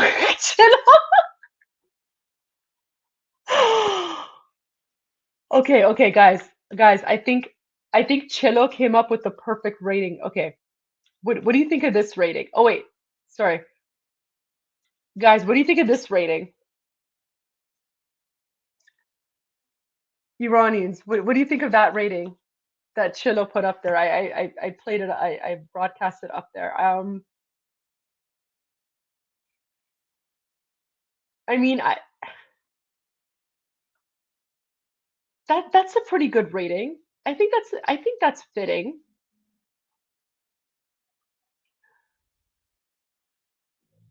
Yeah. Should we go with that rating, guys? Because I think that's also like a good FU to, Al Jazeera and the Islamic Republic. I think that also might send a message to them that, we are well aware of the fact that this is Islamic jihadi propaganda. So, you know what do you guys think? Should we go, should I put that? Yeah? Should that be the rating? An FU out of 10? Okay. Oh, I have a comment from Rod. So, Rod, Al Gore started a cable channel after losing the 2000 presidential election. They sold it to 400 million. Yep, 100% right. The reality is that Al Jazeera is funded by Qatar, right? And Qataris have endless amount of money. And so they are willing to buy out anyone. They've also managed to buy out Tucker Carlson and Candace Owens to a degree. Like, I don't want to get into too much of that stuff, but yeah. So okay, so guys, I think we're gonna go with Chilo's rating here. So I think that's it. Like, we're gonna have to go with this because 0 should be the lowest, but this documentary was even worse than 0. So guys, this is where we are at right now. Okay, so this is the third documentary we've watched about the 1979 Islamic Revolution. The highest rating so far is a 3 out of 10. So we're gonna watch another one tomorrow night. I am taking suggestions from members. So for the members in the chat, or to the members who watch this afterwards, please make sure that you go to the membership tab on my YouTube channel. I do have a post there where I'm asking you guys to give me suggestions on which documentaries you want me to watch and critique, and we'll do another one tomorrow night. And maybe tomorrow night we'll finally find one that's a 10 out of 10. But we are on a mission, guys. We are on a mission to find an English language documentary about the Islamic Republic in the 1979 Islamic Revolution. That is a 10 out of 10. We're not there yet. We're just at a 3. But let me know if you have any thoughts. Anyways, I will see you all tomorrow for my regular daily live stream, which starts at 12 noon Eastern. We're going to be talking about the Nigerian genocide, why Muslims are massacring Christians. We're going to have Zari back. Zari, you guys really enjoyed him and his feedback. He is from Nigeria, so he's living it and experiencing it. So join me tomorrow. I'll see you tomorrow at 12 noon. And as always, oh, of course, to all the Iranians, happy Cyrus the Great Day. Amazing day. The founder of the Persian Empire as well. And until next time, Payande Iran, Javid Shah.